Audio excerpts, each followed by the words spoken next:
10, 9, 8, 7, 6, 5, 4, 3, 2, 1, 0. Some viewers may find the following video disturbing. Viewer discretion is advised. Hola! What's going on, everybody? How are we doing ¿Cómo today? está? Como estás? Yes. How's everybody's weekend going so far? Everybody doing well? Pretty good. Good. Windy as hell here, though. Yeah, I hear there's freaking storms all over the place, but I don't know. Somebody was asking me, "Are you okay down in Texas?" I'm like, "What are you talking about? It's sunny and hot." Oh, isn't there tornadoes and stuff all over Texas? I'm like, dude, do you understand how big Texas is? Like, I'm on one side. There's nothing here. No, we're good.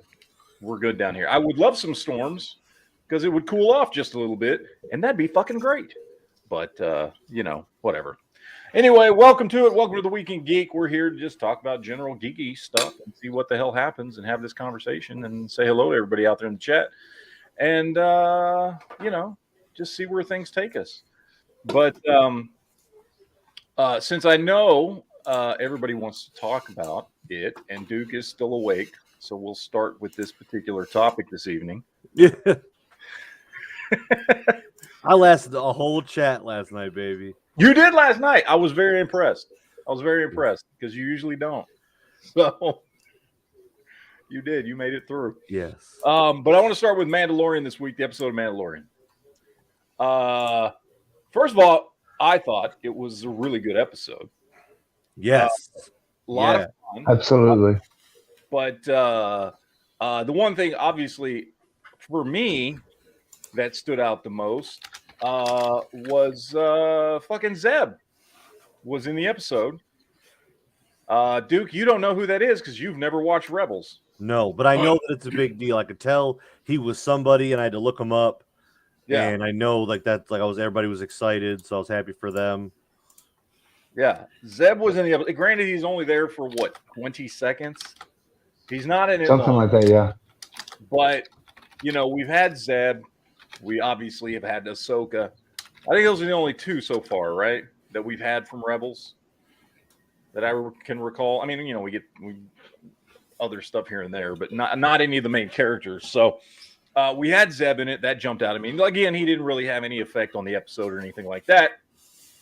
So take that for what you will. But obviously, Dave Filoni is leaning hard into this, which, we knew he was going to, which is what this whole Ahsoka thing is, and Thrawn and all this stuff that's going on with that. But that was really cool. The episode itself was just a lot of fun. I don't really. I guess the biggest thing in the episode was the end, right? With, the armor, letting her take her helmet off and all that kind of stuff, and saying she's the one that's going to unite all the Mandalorians and all that kind of stuff, which was pretty cool. I think when we talked about this before the season even came out, we knew that most of this episode was going to have to do with Mandalore, or most of this season was going to have to do with Mandalore, just because of all the foreshadowing we saw at the end of last season with Bo-Katan and the Darksaber and all this kind of stuff going on. And now they're trying to, bring the Mandalorians back together. So that was awesome. I dug that quite a bit. I like the way this season's going. I've been having fun with every episode. I know some people had problems with some aspects of this season. We each their own, I guess. It hasn't, nothing really. What's the problem? I don't know, because some people I think are just like really, really burnt by the sequels, and so they just see ties to the sequels everywhere. I don't. I see ties. I see ties to everything I love, and I see Boba Fett armor everywhere having gunfights. So, I'm happy. Yeah, I'm loving it. It's been a very fun season. Not as I don't know. I feel like it hasn't been as serious as maybe some of the previous seasons, where because Grogu's not getting kidnapped and shit like 100 times, right? So Yeah. I don't know. So it's just been more fun, I guess. Every episode's had a little bit of fun in it. The only quote unquote not fun episode was the episode about the scientist, but I still like that episode. But this last episode was pretty damn cool. It was like whatever it was, 30 minutes, 32 minutes of enjoyment. And I dug it quite a bit. I'm liking the season. I'm having fun. I don't understand the complaints, but again, to each their own. You don't like it, it's cool, man. I mean, whatever. It doesn't bother me. But it does seem to bother people that don't like it when people do like it. I don't get that, but whatever, I guess. It is what it is. But I don't think anything significant happened other than the Bo-Katan stuff at the very end of the episode. It was just, Mandalorians clearing out pirates, for the most part. We're seeing a little bit more into the New Republic, just at least from a couple of different aspects. You know what I mean? As far as, we've got, and I forget the guy's name. What's the pilot's name? He's been in every season. I'm blanking on his name. I know they've said his name before. But Blue or something? I can't remember what his name is. And he's somebody too. Who is he? I don't know. I can't remember. He's got something to do with the show. He's what? He's got something to do with the show. He works for Lucasfilm or something. He has something to do with Lucasfilm. Like that's how he got the role. And I forget what it is that he does. I don't know if he's like a Lucas fan, employee, an Uber fan, and whatever. I don't know if he's a producer or special effects guy or something. Yeah, he's got something to do with Lucasfilm. But yeah, I mean, and we got Zeb, so I'm very happy. I'm hoping that we get more Rebels little teasers and cameos and stuff because we got the one with the space whales in the first episode. We get Zeb now. Is Ahsoka supposed to be coming out later this year, or is it going to be early next year? I thought it was later this year.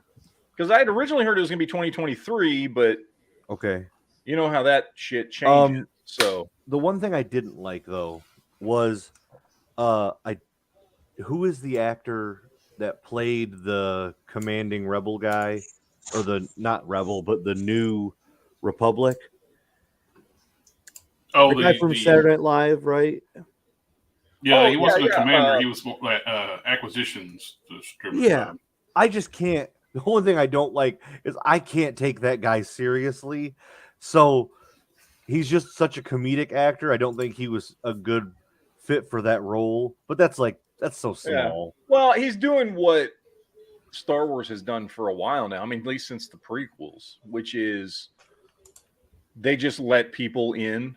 I mean, they're just true. Like, oh, this person, I mean, fuck, dude, in what was it, Force Awakens, right? What's his name? Daniel Craig was one of the stormtroopers in Force Awakens. Why? Because he was a Star Wars fan. You didn't even know it was him because he never took his helmet off. But like they've done that a lot. They take people who are fans who just want to be in something Star Wars and they give them a scene, and they've been doing that for a long time. And sometimes you're right. When you get a character like that, or not a character, but an actor like that, where it's just like all you know him from is, comedies and stuff like that. But I don't know. It didn't bother me that much, but I know what you're talking about. I get it. But because it's weird seeing him. He does a lot of Adam Sandler movies. So yes, he does. Well, what's the movie he did about the was it Undercover Brother, or is that no? What was the movie he did where he was like a fucking spy or something? Yeah. It was skit from Saturday Night Live that they turned into a movie. Tim Meadows is his actor's name. Yeah, I can't remember what the name of that movie was. I can't remember when he plays I think he plays Sammy Davis Jr. in Walking Hard, and he's like, "No, Dewey, leave. You don't want to do this marijuana." It's just so that's a really funny scene, and I almost couldn't enjoy the Star Wars stuff. But I don't know. The one thing about that scene though is like the office looks too Terran. And it's like the cubicles. You can see the fabric on the cube walls, and oh yeah, Yeah, it's like, man, they could have not splurge a little bit and not just make this look like you're walking into a regular like office building. An office building. Yeah. But no, it's fun, man. I'm having fun with Mandalorian this season. I like it a lot. It was fun. Trying to think of it. There was something I wanted to ask, and I can't remember what it was now. Man. All right. Oh, what was the purpose of her taking her helmet off? I don't think. I mean, I think it was just as simple as like, the armor trying to use her as the bridge. Yeah. Okay. And so I think that's what it boiled down to. Is it's like, okay, the armor probably sees her as a chosen one too, because she actually saw a living mythosaur. Yeah. And so she's like, you can bring everybody together. Bo-Katan is the Jesus of Star Wars Mandalorians or something. I don't know, but it was weird. But I mean, at least they like presented it as though it was unusual. You know what I mean? Yeah. Like, they didn't just have her do it and then just be like, oh, it's fine. She would of course do that.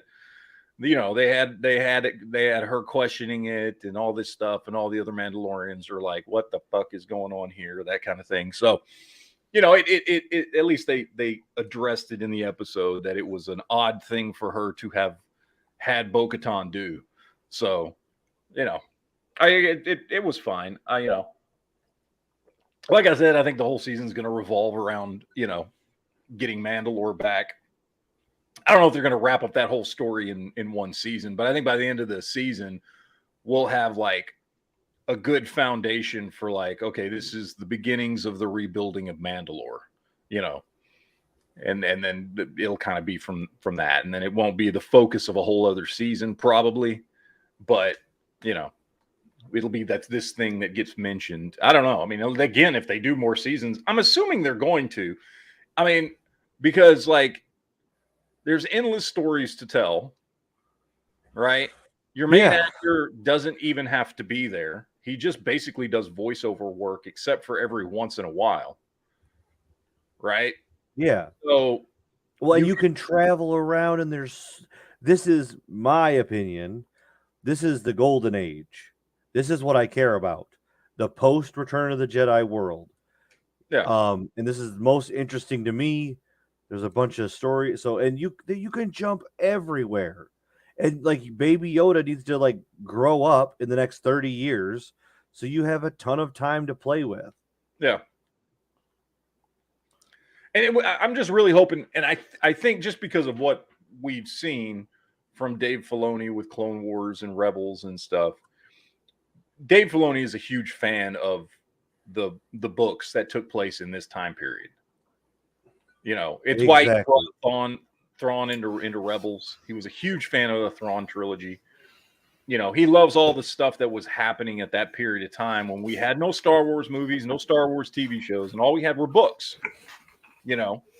And so seeing him put that stuff in there is really cool. And again, that's kind of why I really liked that episode that a lot of people seem to hate. It was because to me, I just saw all the stuff that happened in the books, whether it was Thrawn trilogy, Dark Empire, or not Dark Empire. Yeah. What was the comic book series? Hail to the Empire.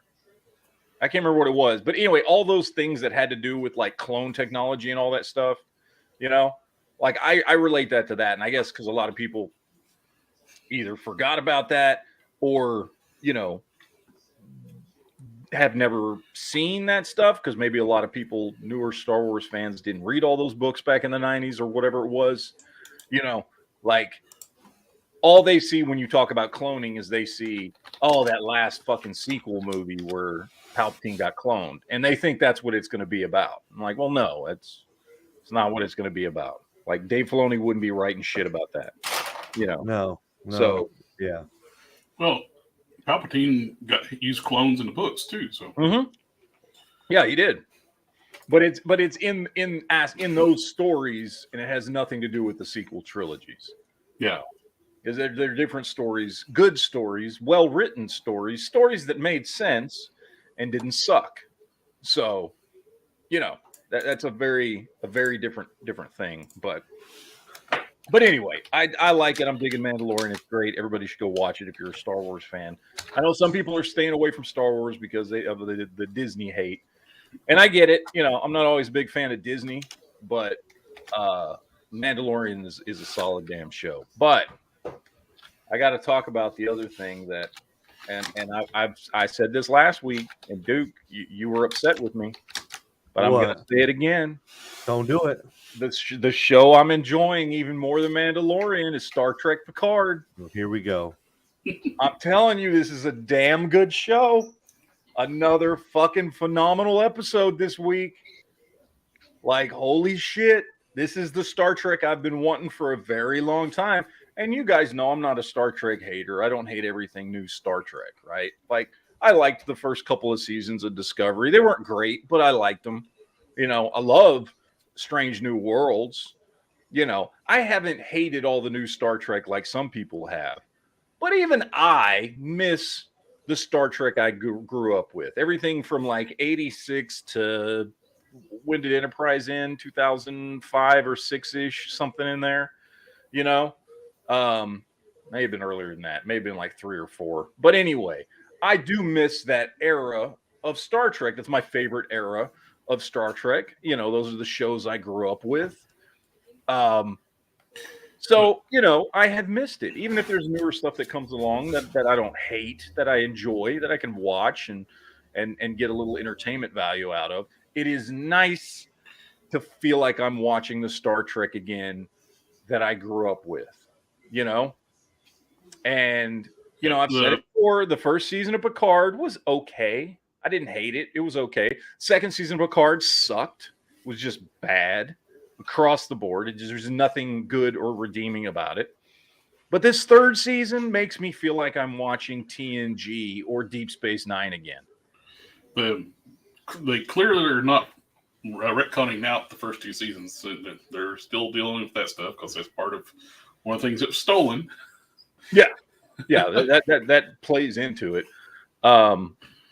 Yes, Picard is still an android. Yeah, he's still positronic. So, even though I don't seem to understand that positronic means an actual robot, but they're kind of human. Mm-hmm. But I don't know, man. I'm really loving this show. When they explain how the two, like with Data, they cloned Data, and he was a complete robot. There was nothing organic about the original Data. They clone a positron. Yeah, that's not how that works. You can't clone a computer chip. Yeah, they didn't really explain how Soon did it. He just said he. I don't know if he's supposed to. I mean, I guess the assumption is who knows what access he had to the memories and experiences of Data and Lore and B4. One of the things that would have made sense too is like Data went back up of himself on the holodeck. So yeah, well, he also backed himself up in B4. Yep. So I guess maybe if you although where he would have gotten Lore from, I don't know. Well, the Starfleet had Lore too, though. I do believe Starfleet had Lore and B4. Oh, they had both of them? They had Lore? I didn't remember them having Lore. During when Lore had that sale of Borg. Yeah. He got deactivated. I don't remember how that ended. Did they capture him at the end? They captured him and deactivated him. Okay. Then that makes more sense then. Because I couldn't remember what the hell happened to Lore at the end of that two-parter. But yeah, so they somehow, I don't know. I guess Starfleet was working with Soong because it was him that said he did it. He created this hybrid of Data and Lore and E4 and all them. So at some point from the last time we saw him, which was at the end of season 1, he's obviously hooked up with And how inbred are the Soongs? Yeah, no shit. They like going back to what was it? What was it when the first one showed up in Enterprise? I forget what year that was. 22 something or whatever. Well, even like season 2, they went back even farther than that, in like the 21st century. Yeah, there's a Soon there. It looks just like Data. I don't know, man. Although we know Data has gone back in time Yeah. But he can't. Well, technically, speed. I don't know. That's something they could have worked in too. There is a second data head. Yeah, just his head got blown off, and in the past, went back in time, and then they put it back on Data. So that actually creates a paradox that there's basically two data heads. Well, there's two data heads between like what was the time frame? It was like 18 something and 23 something. So there will be two data heads at that point in time, but then at some point he goes back. It converges. And then the old head becomes the new head, while the other one had already got sent back. So for like 300, 400 years, there's two data heads. Well, his head is older than his body. Yeah, by a few hundred years or some shit. So, yeah. But anyway. Well, one thing though with the Picard people though still screw up the mythos. Changelings don't kill changelings, but in Picard season 3, they kill changelings. Other changelings kill changelings all the damn time. See, I don't remember. I didn't watch Deep Space Nine. That was their like number one rule of the changelings. Changelings don't kill other changelings, but not these changelings, which makes me think they're not real changelings. Well, I mean, she said she gave him all that, whatever the hell she has. She spread it around to all the other changelings, right? Like whatever experiments that were done on her to make her this new evolved form of changeling, she spread it to the rest of them. So apparently it eliminates their inhibitions to killing each other. Yeah, now they don't give a shit. They fuck each other up. But why stop using the Jem'Hadar? I don't know. I'm guessing we're gonna find out what the whole plan is at some point. Right? We got 3 episodes left. Their ships look nothing like Dominion ships. Well, we've only seen the one, right? Whatever, I forget the name of the damn thing. But because everything else, they're just using Federation ships. Odo did kill one time, but he wasn't raised with the changelings, and they punished him for killing the changeling too. They turned him solid.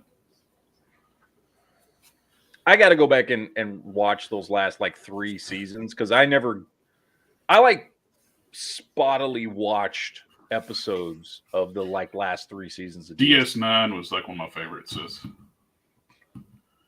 I didn't watch all of DS9 for the same reason I had never watched Babylon 5 because it was at a point in my life when I kind of stopped watching TV. I was doing all this other stuff, and so there's like 5-6 years of time in the mid to late 90s where I just didn't watch a lot of stuff. And so there's a lot of things that's why I'm glad I finally caught up on Babylon 5 because I'd never really watched it. But yeah, I mean, DS9 is one of those shows. I know Honda's always trying to get me to watch it because that's his favorite Star Trek show is DS9. He sits there and masturbates to Kira and fucking Jadzia every night before he goes to bed. That's one of the biggest things I hate about DS9 though. The last season, instead of just letting the actress who played Jadzia, what's her name? Terry Farrell. Yeah. She wanted to just reduce her on-screen time. Well, she got another show. Well, it was before she even got the show. She just wanted to reduce her screen time for family stuff. Instead of doing that, they just like, screw it, we'll just kill you off. Well, she got the last laugh because then she went off and married Leonard Nimoy's son. So yeah, and she's like the queen of the Star Trek empire. And the final episodes, one thing I wish they would just go back and re-edit though. When everybody's leaving the station, you got the fond memories and stuff. Worf memories of Dax is Ezri. He was married to Jadzia. He would have more fond memories of Jadzia, but they couldn't use her likeness because the way they handled her firing. Really? I thought they owned that shit. Like they couldn't just play fucking clips from the show. They would have had to pay her if they used her clips. Oh, that's fucking stupid. Yeah, that's ridiculous. Oh well. Yeah, I don't know. That's one of those shows I've got to go back and watch because, like, I watched enough of it to know the general like bullet points of how the Dominion War went and how I know how the show ended because I do think I watched like the very end where Odo goes back to the Great Link and I know he gives them the cure and Yeah. I know that Cisco goes in and with the wormhole entities, the aliens, The and all this. prophets. Like I know the general like bullet Yeah. points. So I know I watched enough of it to like get what was going on, but I never like watched every episode. It'd be kind of interesting to see if what they did with the Changelings change has something to do with the Paul race, the evil versions of the wormhole aliens. Yeah. Oh, that'd be cool. I don't know, man. I mean, they've been. I will say this season of Picard has, like, they've been throwing in cameos all over the place. Like every episode has people from, one show or another. The only show we haven't gotten cameos from that take place in that particular time frame is DS9. Right, like that's the only thing. Yeah. Unless you count Worf because he was on DS9 for what 3 seasons. So, Yeah. so unless you count Worf, but I don't think anybody does. Well, he was on it for 102 episodes, Michael Dorn. Well, that's 4 seasons, right? Yeah, there's 173 episodes, and he was on 102. Okay, so he was on it for 4 seasons then. All right, cool. Yeah, Army Sherman should be like a no-brainer to bring him in because the court, of course, they really changed it. The Ferengi too in this series too. They were a little more savage, more brutal. Well, yeah, when they first showed up on Next Generation, like they were very animalistic and kind of tribal. Oh, it was DS9 that fleshed out Ferengis. Yeah, well, they fleshed them out much more in DS9, but they changed them in TNG. Yeah. Couldn't find out that their entire the way they wrote off using the laser whips and being more feral type looking creatures. It was an act to try to intimidate other races to make them think they're like Klingons. Let's see. Sam Vanderkey in the chat says, will you at some point build the Frank Castle's 1911 from 2004 and maybe get a tactical vest and put the Punisher skull on it? I don't remember what he had in that movie. I remember the one that he had in the Netflix series, which was just a Kimber. But I don't remember the one he had from the movie. I need to go back and watch them. I haven't watched that. The Tom Jane Punisher movie, which I think is a great movie. It is by far not the best representation of Frank Castle, but I think it's a good movie. That was a really well done movie. A lot of cool gunplay in that movie, but I haven't watched that one in a while. It doesn't hold up. It doesn't? No, not compared to what we got out of Netflix. It does not hold up. I will not bash it though. It's like it's a product of its time. Yeah. Like I like the first few X-Men. Do they hold up super well now? Not really, but at the time they were fun and I still like them. So yeah. Well, like the first X-Men doesn't hold up at all to me. But I don't think it's a bad movie. Right, exactly. I think the second X-Men is much better and I think holds up much better. Mm-hmm. The third one is still a steaming pile of shit and always has been from the day it was released. But no, that Punisher movie, I remember really liking it, but I can't remember the last time I actually watched it. So it's been a while. So you remember the Dolph Lundgren Punisher movie? Oh, I do. Yeah. No, that was that was what 1990, I think. And 89, 90, somewhere around there. Yeah. Something like that. And I was heavily into comic books at the time. I was already very, very heavily into Punisher. So I remember when that movie came out. First of all, it never came out at the movies anywhere near me. I don't know if it actually did go to the movies. I never got to see it till I could rent it on VHS. because I don't think it made it. I don't think it made it to the movies anywhere, but maybe it did in some places. But where I lived in Dallas, it certainly was not at the movies.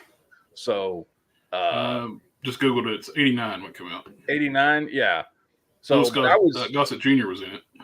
But I was heavily into comic books when that movie came out, so I watched the shit out of that movie repeatedly and was obsessed with it. Obviously, the only thing I was pissed off about is he never actually had the skull, but like I still thought it was a good movie. But that is one I've kind of refused to go back and watch because I'm afraid it won't hold up. I haven't watched it in a really, really long time. I probably haven't watched it since the 90s. It's like The Beastmaster.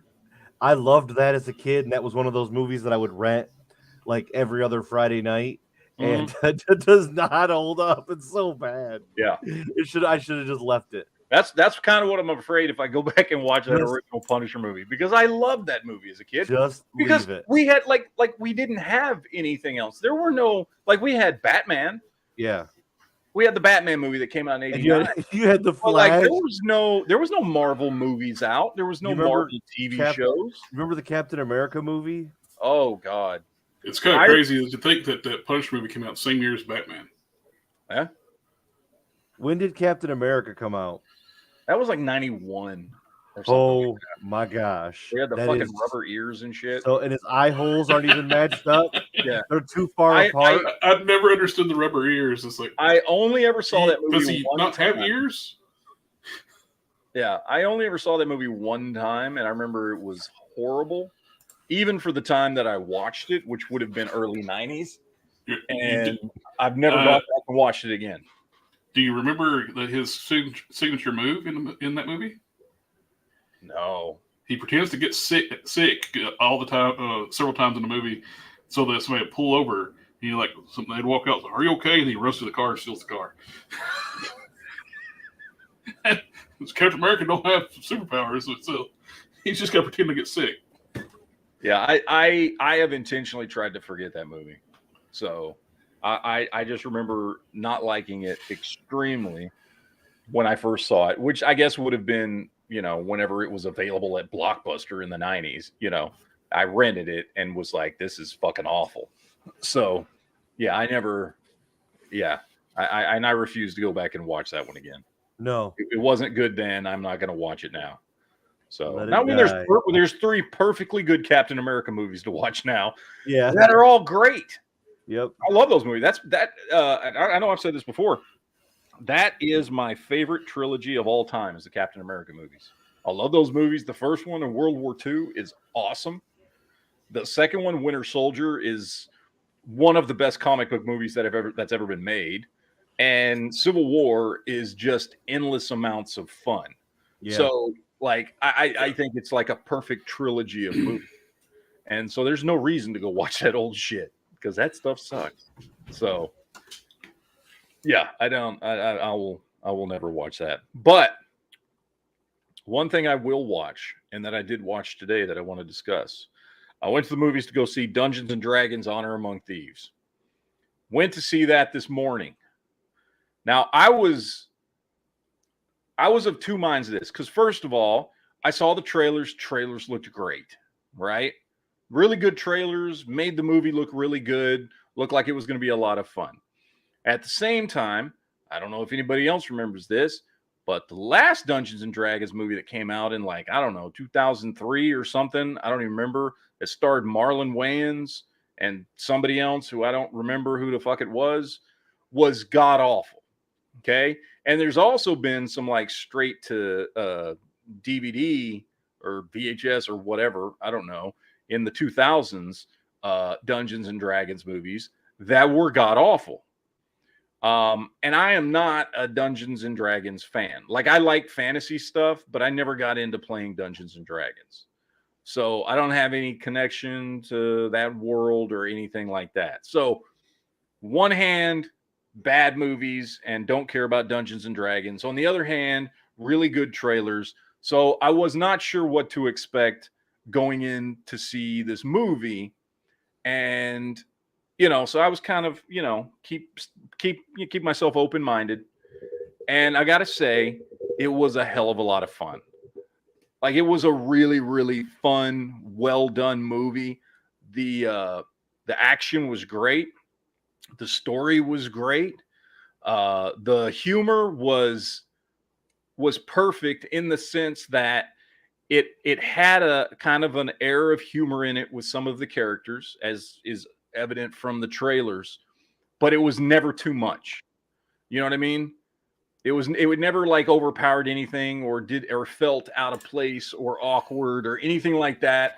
The humor just always seemed to fit in whatever the scene was, and it worked. I really liked it. And again, and one thing I did notice when watching it is there was, from my point of view anyway, there was no over explanation of the world, which, even though I don't know a lot about D&D, I appreciate, because I hate it when they do that. Like, here's the world, but let me spend a third of the movie explaining to you this world because we assume you don't know what this world is.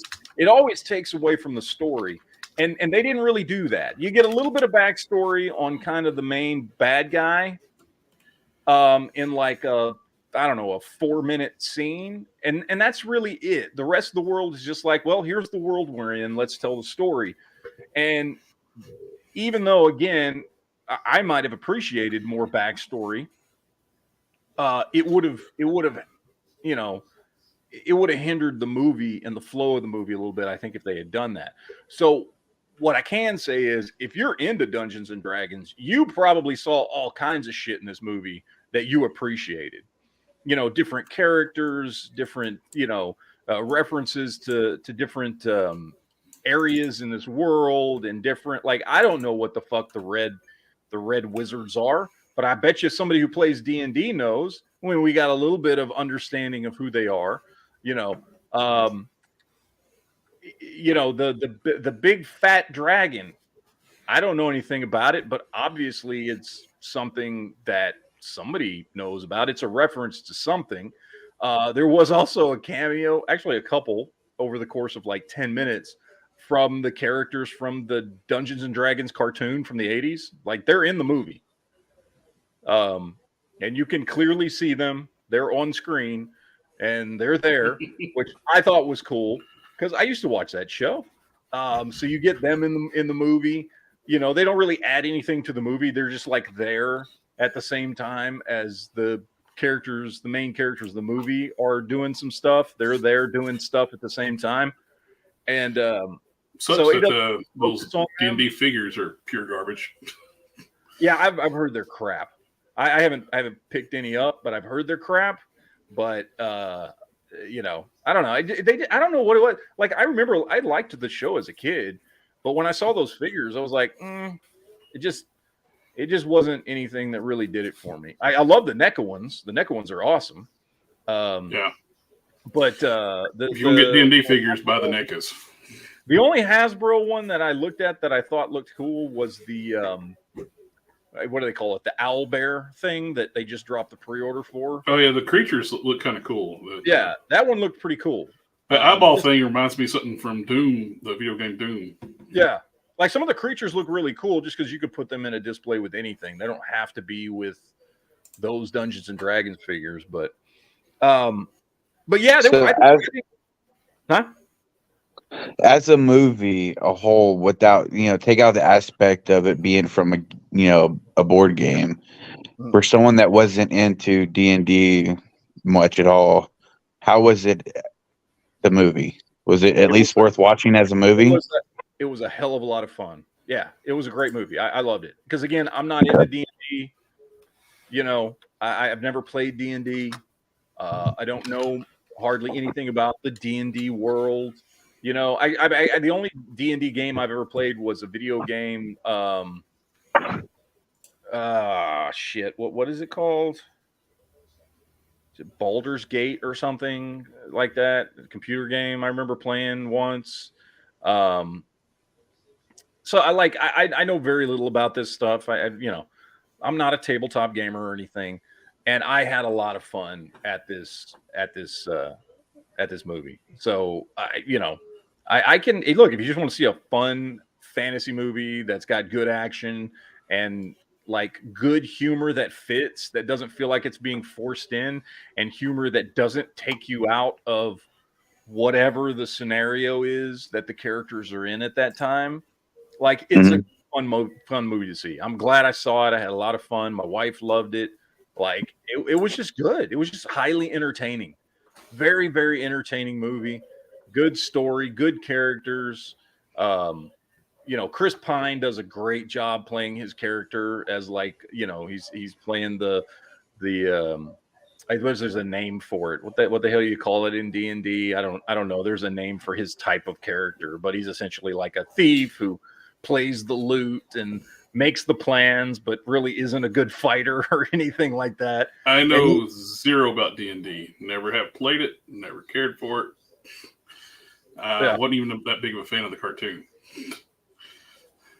Yeah, it's a good movie again because I don't care about D&D. I like fantasy stuff, and so like D&D's always looked cool to me. So D&D is so much fun if you have the right group of people with the right mentality and it's played for the right amount of time. It can be the worst thing in the world if it's not. So I liked Kroll back in the day. My experience with it was awesome. So I played, I had a lot of fun. It can be any kind of scenario. It's put itself out there. There's a Star Wars one, there's a zombie one, there's apocalypse ones. There's all kinds of D&D games out there. So my thing is if you have the right group of people, and it can be kind of funny but kind of serious, it's a lot of fun. Yeah. Wade Create in the chat's like a rogue is what you're thinking of. I think a rogue, is that what it is? He's like, yeah, so he's like a rogue. For Centurion's his bard. I don't know. One or the I don't know. Again, I don't know enough about D&D to he's a bard. Okay. To know what it is, but he's just all the characters are done really well. I don't even particularly like Michelle Rodriguez really in anything. I don't think she's a good actress. I think she always plays the same character in everything. And, I agree. And she was really good in it. And like she did a great job playing that character in the movie. There's even one scene where they're running around through a maze and they keep finding all these chests, and some have weapons in them and some have monsters in them. And the opening scene to the movie is great because I don't want to spoil it, but it's like in the first 5 minutes of the movie. Like the movie opens with Chris Pine and Michelle Rodriguez's characters in prison, and they're going up in front of the parole board or whatever to try and explain, why they should be released. And the whole scene is like fun and funny and well done. So yeah, dude, I'm telling you what, again, oh, okay. Don't give a crap about D&D, but the movie was a lot of fun. Quinn Comics said the Hugh Grant was the rogue and Chris Pine was the bard. Okay, that makes sense. Yeah. In Stranger Things, that's what they played, right? With D&D. Yeah. Yep. How true to the game was that show? I know Duke said he played it. You're looking at a snippet of time, so it's just true as the game is. They're playing like version 1 or something like that, but it's roughly based upon that. But what you see in the show is what it is. I mean, you build a character based off of a book. You get a certain amount of points to spend. There's all kinds of different characters to choose from. So yes, you can be a heavy melee guy, but you're not going to have stealth. You're not going to be able to talk very well because you're super big and you've got this big axe. So you just chop people in half. But then you have a wizard who can talk really well, not so good at hand-to-hand combat, but can cast spells. And you got a thief who's, okay at combat, but more better at sneaking around. And you all together make a good fighting force. So it's cool. That's the fun part about it. And if you have a good DM, well, that was definitely. Can I conjure a minigun? Yeah, I mean that's that was definitely in this movie because every character was very distinct and unique, and no two characters were similar in any way, shape, or form, and they all had the things they were good at, you know. Yeah. And it was fun to watch these characters go on an adventure. You know what I mean? Yeah. It was just enjoyable. You know, I was smiling half the movie, you know, which I mean, that's all I want. If I'm sitting there and I'm just smiling and laughing and having fun while watching a movie and I'm getting some cool action and, you know, some dragons and, you know, all kinds of cool, fun fantasy stuff, then I'm happy, you know? Yeah. And that's what I can say about the movie. It's you know, by no means going to be the best movie of the year or anything like that, but it was a very, very enjoyable movie, and I had a lot of fun. In fact, I want to see it again. I'll probably wait till it comes streaming somewhere, but I do look forward to getting to watch it again. Now, one thing I will say is, like, there was even stuff that even I noticed, like in one scene, they're in this like I forget what they call it. I'm sure it's something people who play in D&D would know, like the darkness or something. I don't know what it was, but they're like underground, trying to get this thing that they need to help them, you know, finish their mission or whatever, right? They're trying to get this helm of what do they call it? The helm of disjointing or something like that, I think is what they called. And they got to go in this, you know, underground place, and there's lava everywhere and everything, and the ground is rocks, but the ground is made out of all these little like fucking cool. Not octagons. The game piece is like on a board. What is it? I'm blanking on the word for a 6-sided shape. What is the 6-sided shape? It's not the octagon. Is the hectagon? What the fuck is the 6-sided one? Isn't it like sectagon or something like that? I don't remember. I haven't been in school in a long time. Anyways, you know the 6-sided shapes that like the boards in D&D games. You know, the boards on the D&D games have those shapes. Is it the hexagon? Maybe it's the hexagon I'm thinking of. Everybody in the chat saying hexagon. Yeah, hexagon, yeah. Yeah. So the stones on the ground were all hexagons like a D&D board. You know, just little touches like that sprinkled into the movie, you know, that I mean, even though I don't play D&D, I was like, well, clearly that's from like a D&D board, you know, and you could see that kind of stuff that they sprinkled in there. So I can imagine if you actually did play D&D or were big into D&D, you probably picked up a lot of stuff in this movie that somebody like me wouldn't have. Excuse me. So, God bless you. But yeah, man, I highly recommend it. I give it 2 thumbs up. You want a good, fun movie to watch? Dungeons and Dragons is a great movie to go watch and just have a couple hours of fun. So, okay. I always just wait to streaming anymore. The what? I always just wait for it goes on streaming. Yeah, it depends. I mean, I still, like, me and my wife, that's kind of what we do. Like, you know, like go out to a movie and go out to eat. Like, that's our date night or whatever. You know what I mean? We like to go out to the movies and stuff. So I like being able to, you know, I like it when there's a movie that's like, okay, let's go see this because it looks good. You know. So we got to go out today and do a couple things and go see a movie and that type of stuff. So we had fun. But yeah, no, most of the stuff I stream nowadays, as most people do. But you know, when it comes to like Marvel movies, I usually always go see at the movies. You know, stuff like that. Like I plan to go see Fast and Furious at the movies. I'll go see Dune Part 2 at the movies this year. You know, I'll go see Guardians of the Galaxy and that type of stuff. But there's still movies I like to go see. You know. So when's Sisu coming out?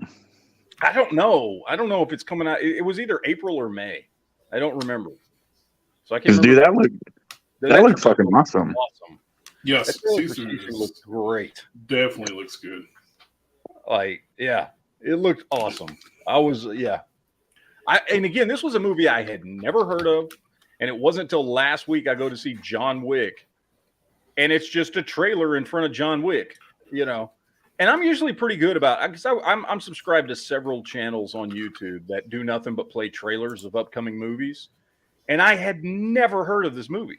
I saw it about sometime last month or something. I saw a trailer for it. It was good, man. It definitely looked like a good fun movie, which I definitely want to go see. I hope it actually goes to the movies down here. I mean, just looking at the movie, I'm like, I could almost see that like going to streaming pretty quickly. So I don't know. We'll see. we'll see what happens. But I definitely want to see that whenever it drops. But you know, it is what it is, I guess.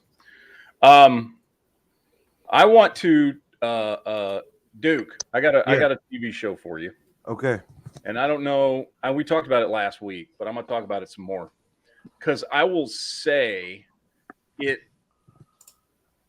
So I you know, my favorite shows are pretty simple. I think most people, most of the shows that I like that I think are the best shows on TV are shows that a lot of people, it might be their favorite show. I love Yellowstone and anything Yellowstone related. Mandalorian, currently Picard, which that was a surprise to me this year because after the last 2 seasons, didn't think it would be, but it is. You know, For All Mankind, which, by the way, Corey, how far are you into For All Mankind? I haven't started it yet. That was someone else that started it. Was it Tim? Who started? Yeah, I started watching it. Oh, you started it. How far into it are you? I just got into the episode where they've got the ARs on the moon and had that. Okay, so you're in the second season then. That's season 2. Yeah, beginning of the second season. Yeah. So those are all great shows. I love them. I think they're like the best shows on television right now. I would also throw in there House of the Dragon. Although we've only gotten 1 season of it, that first season was excellent. I have a sneaky feeling it's not coming back since they're gonna wait so fucking long. It's gonna get canceled because people are gonna lose steam in it. Which is gonna piss me off because damn, was it good? It's not gonna get canceled. It's gonna be. They're just letting that fire burn. HBO has time to wait, and if they wait too long, it's gonna get people aren't gonna be interested in it. We went more than a year without Game of Thrones, and it lost none of its steam in the middle. It's just how they do their production, and they know when it comes back, it'll steamroll everything. Oh yeah, and it probably yeah. And I mean, listen, there's incest in that show, and people still watch it. Yeah. So I mean, it's I don't know. It's got some questionable material, but no, there's no way it's going to die, and they're going to be the steamroller in January 2024. That's all it'll be. Yeah. Well, I talked about all those shows and how great they are because I want to talk about another show I've got to add to my list of my current favorite shows on television.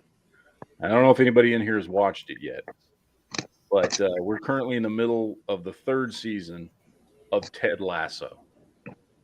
Now, I have heard of Ted Lasso for like 3 years. And I never really knew what it was other than it starred Jason Sudeikis and it was some kind of sports show. I had no idea what it was actually about, that it's about a football coach from Kentucky that gets brought to the UK to coach a soccer team. I had no clue, right? Didn't realize till I started watching it. Some of you guys may know who this is. Some of you may not. It's actually was written by Bill Lawrence. I don't know if anybody knows who that is. But one of my favorite sitcoms of all time, Scrubs. He wrote that show. He created and wrote that show. Oh yeah, okay. So, and this is this is a funny show, but it's not just a funny show. And giving like the synopsis of a Kentucky football coach going to coach soccer in England doesn't really do it justice to how damn good this show is. And I don't like, there is definitely things you could spoil in the show by saying too much about some of the things that happen in the show.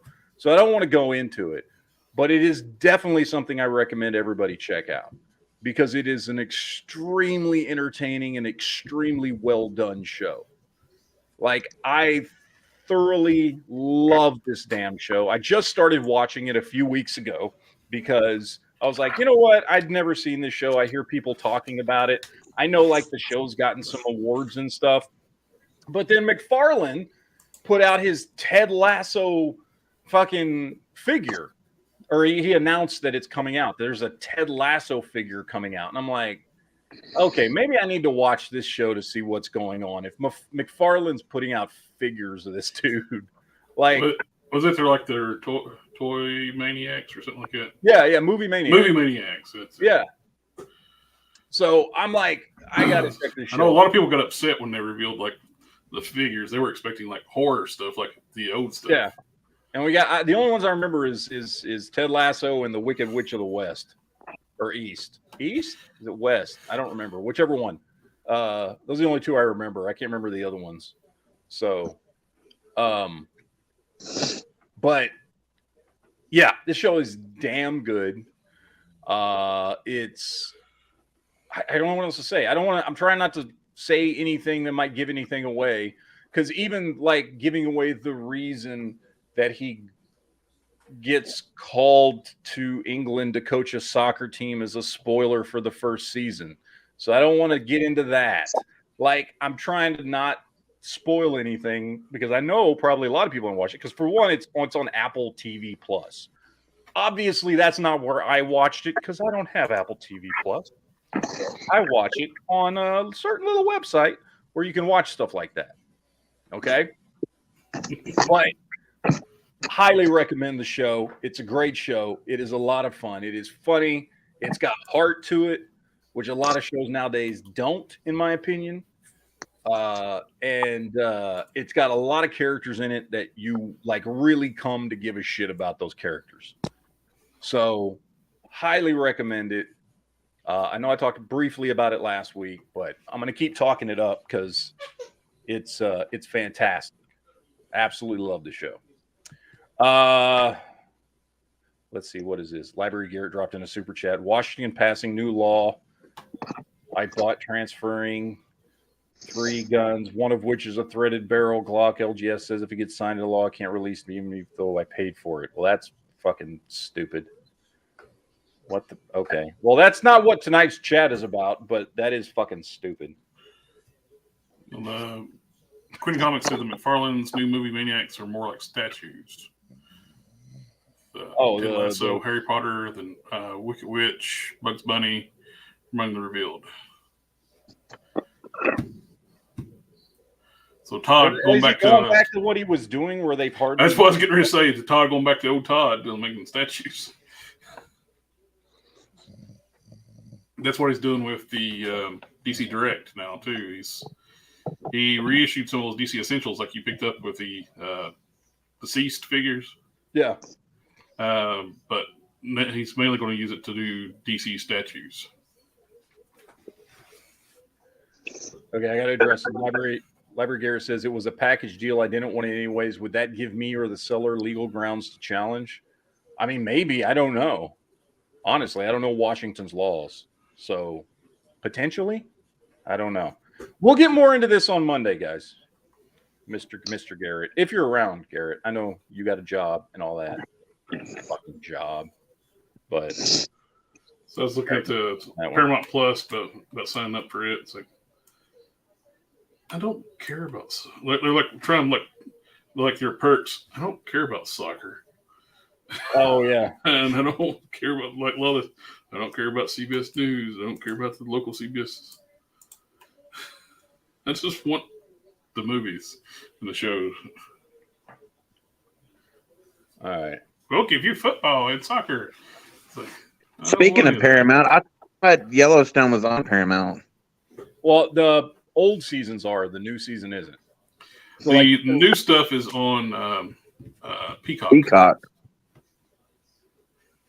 Yeah, you have to like I think you can watch the first 4 seasons on Paramount, right? No, it's all on Peacock. It's all on Peacock. I thought you could watch some of the older episodes on it. Oh well. Because I was gonna watch some of it today because I have Paramount and it's not on there. Yeah, okay. I can't remember honestly because I watched it as it was coming out. I've watched it. Well, no, I started watching Yellowstone when the 2nd season ended, and at the time, I think the only place you could get it still at that point was if you had the Paramount Network through cable, or you bought the episodes online at like Amazon or something like that. So that's when I started watching it, and I binge watched the first 2 seasons before season 3 came out. So I've kind of been watching it. When it comes out, I watch it like week to week. So I don't know if I've ever like gone back and tried to find the older episodes. I would have sworn it was on Paramount, but that's weird because Paramount's the one that owns it. I wonder why Peacock's got it. See, that's what I thought too. I thought it was on Paramount. That's weird. Well, that's a better deal. You get to, for $2 extra, you can get Showtime with Paramount. Oh, there we go. Duke's already snoring. It happened. I was waiting for it. I was waiting for it to happen.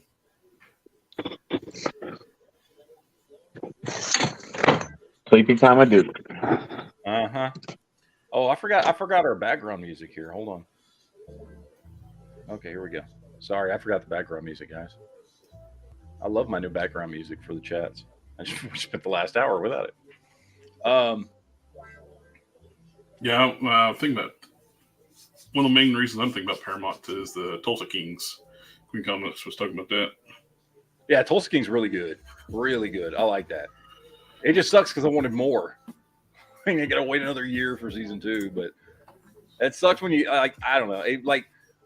I'm used to it now, but like a show that you have to watch week to week to week to week, like stays with you more than a show that you binge watch all in one weekend. True. You know. And then by the time the next season comes out, you're like, wait, what happened at the end of last season?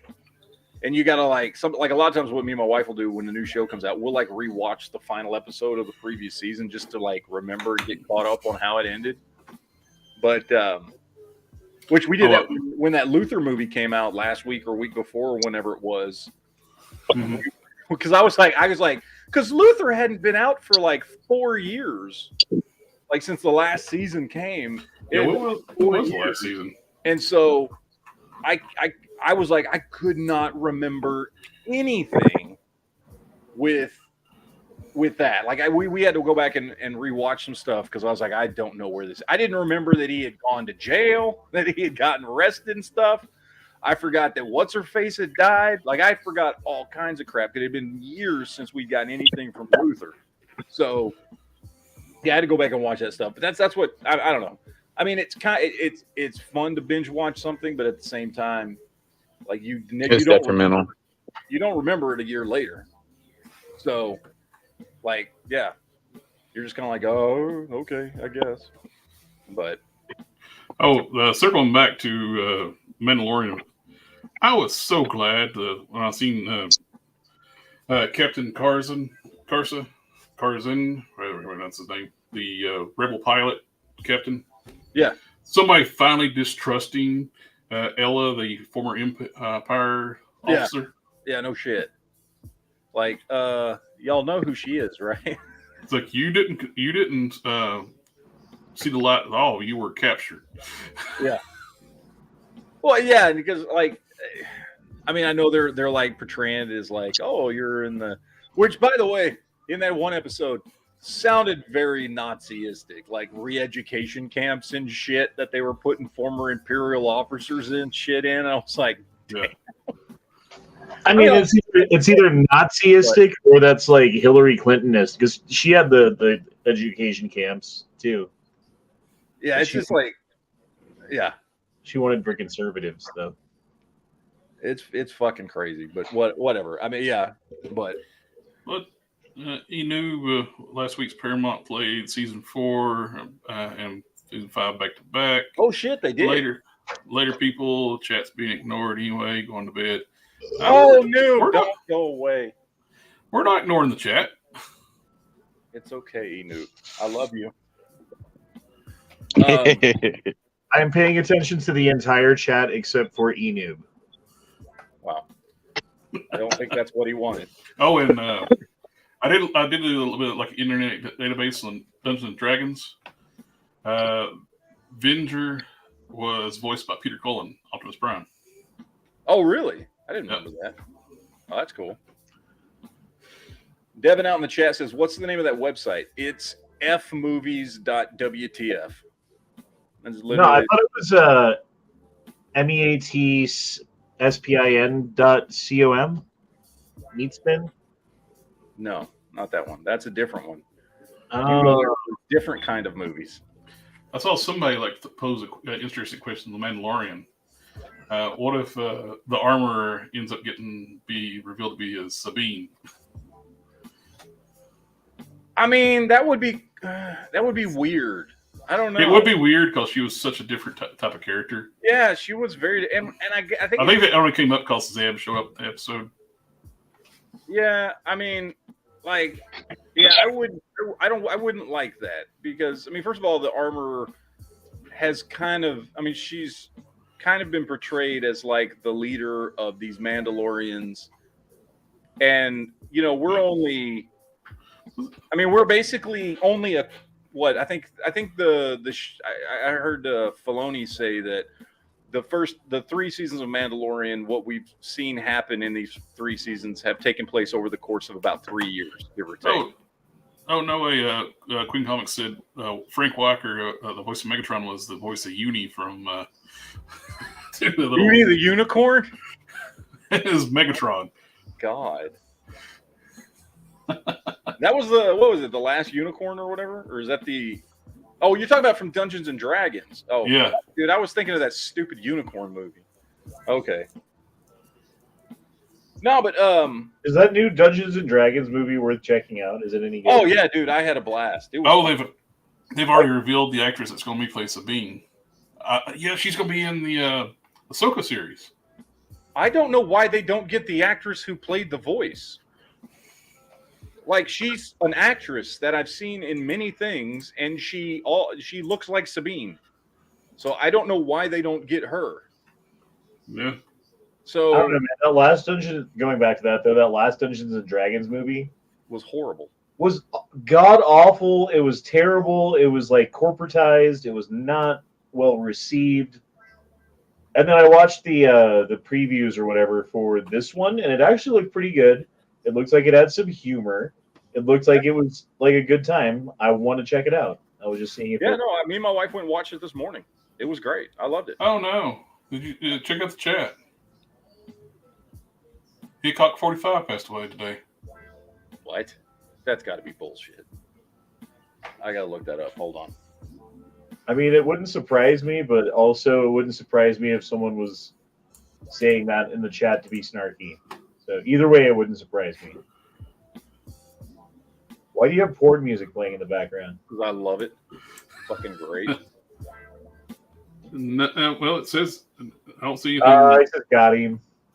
It's April 1st. It's April. I was actually fucking about to do a search on it. Like, guys, yeah, I was sitting here just like I completely forgot what day it was. I feel like, because I was like, man, I feel like I would have heard about that before. Well, I mean, look at who said that too. It's I'm sorry for being white. Just saying. Yeah. He's in the chats all the time. Right, but he's got a sarcastic name. It's April Fool's Day, by the way. I forgot it was April Fool's Day. Happy April Fool's, boys. Now, I got hit with that when I was on Facebook this morning because I'm scrolling through stuff and it's like, you won't believe what just. And I was like, God damn it! They got me like 3 times today. Oh, and one of them too, like on the toy groups, like, we did it. The new Legends are going to be $19.99 again. Yeah, I saw that. Did you guys see the Grand Thumb video that he did today of the Mandalorian rifle, the working Mandalorian rifle? No, but that sounds cool. Dude, it's fucking badass. That pops people like balloons. And the dude's got like a Mando like V1 armor, you know. So he's got the shiny helmet, but he's got all like the. It's too bad he lost that rifle when the Razor Quest got destroyed. Right. But he's got like season 1 armor and weaponry. Like it's pretty badass, dude. Of course, you had to think about in season 2. They had to eliminate that rifle because I think that rifle would have destroyed those super droids pretty easily. Dude, that is a pretty, like. So they gave him a stick. Gave him a metal stick. Then they got rid of it. Oh, what the hell happened to that? Oh wait, that's right. He gave it to the armorer, didn't he? That's right. Yeah, he gave it to Armor and she melted it down, and she right. used it to make the chainmail for Grogu. Yeah. It's like, where's the rest of it? Surely that little chainmail was not the entire. Well, didn't he tell her? He told her, he's like, melt this down for the clan. I think it's what he said. Yeah, and she made him the little chainmail armor for Grogu, but then the rest of it probably went to make an armor for the rest of the rest of the clan, because I think that's what he said, what he told her. So, yeah, that's right. I forgot about that because that was a pretty badass stick. Although he's got the Darksaber now, although he certainly could wield the fucking stick better than he can the Darksaber at this point. Yeah, because That's the truth. All right, let's see. Slytherin Queen says, "Can you put the link to that site down in the chat? I would like to try and see if it's better than the site I used." Yeah. I don't see why Bo-Katan just don't challenge him to a fight, because from the looks of the show, she could kick his ass. Oh, yeah. Because that's one of the rules of the Darksaber. You got to defeat up the current wielder in combat to take it. I think she could beat Din Djarin pretty easily. Oh, yeah. Absolutely. Yeah, she's a skilled fighter. And I'm curious to know. I know not all the Mandos are of the same race from the same planet. Yeah, but some of them have to have longer lifespans because she has been around since. Well, yeah, because she was a teenager during the Clone Wars, which means she's in her fucking 50s, right? From where we're at, because it's been, it's been like 30 years since the Clone Wars at this point. So she would have to be like pushing. She'd be in her late 40s, early 50s, which that actress is in her early to mid 40s. 42. 42, yeah. So she's probably playing somebody about 10 years older than she really is, would be my guess. So, and Katie stays in pretty good shape too. Yeah. Oh, I started rewatching Battlestar Galactica again this week. This is like, man, I haven't watched it in a long time. And I think has she gotten a fucking nose job? Because I was watching that fucking show and I was like, man, she looks different. Like, I don't know. But anyway, not important. Nobody gives a shit. But all this music makes, and like talking about Mandalorians, I'm just picturing like pornos. I think her mouth is getting bigger. Yeah, no shit. Because I see some of the older pictures, like her mouth is smaller than when she's now more current pictures. Or when she grins, it's like all the way across like a Joker grin. I think she's had. Well, she does have a Julia Roberts esque mouth. Yeah, I think she's had some work done on her face, but whatever. That's it. Yeah, but anyway, yeah, Slytherin Queen. Try that website there. That's the one I use all the time. I've been using that one for years, and every so often it has issues. Just I would say if you're going to use that website, have a good pop-up blocker because it will pop up shit left and right on you.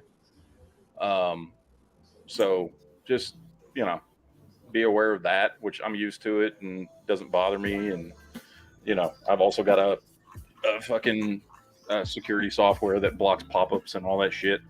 So it's not that big a deal, but it can get annoying after a while. So just be aware of that.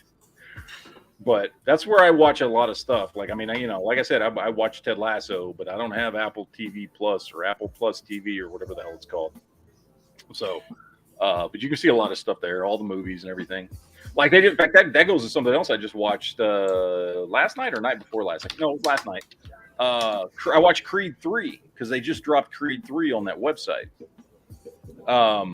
Which I was not going to pay to see that movie. I liked the first two movies, but I don't know. The third one I saw the trailers and didn't really do anything for me. So we watched it, I think last night after the chat. And I got to say, it was not anywhere near as good as the first two.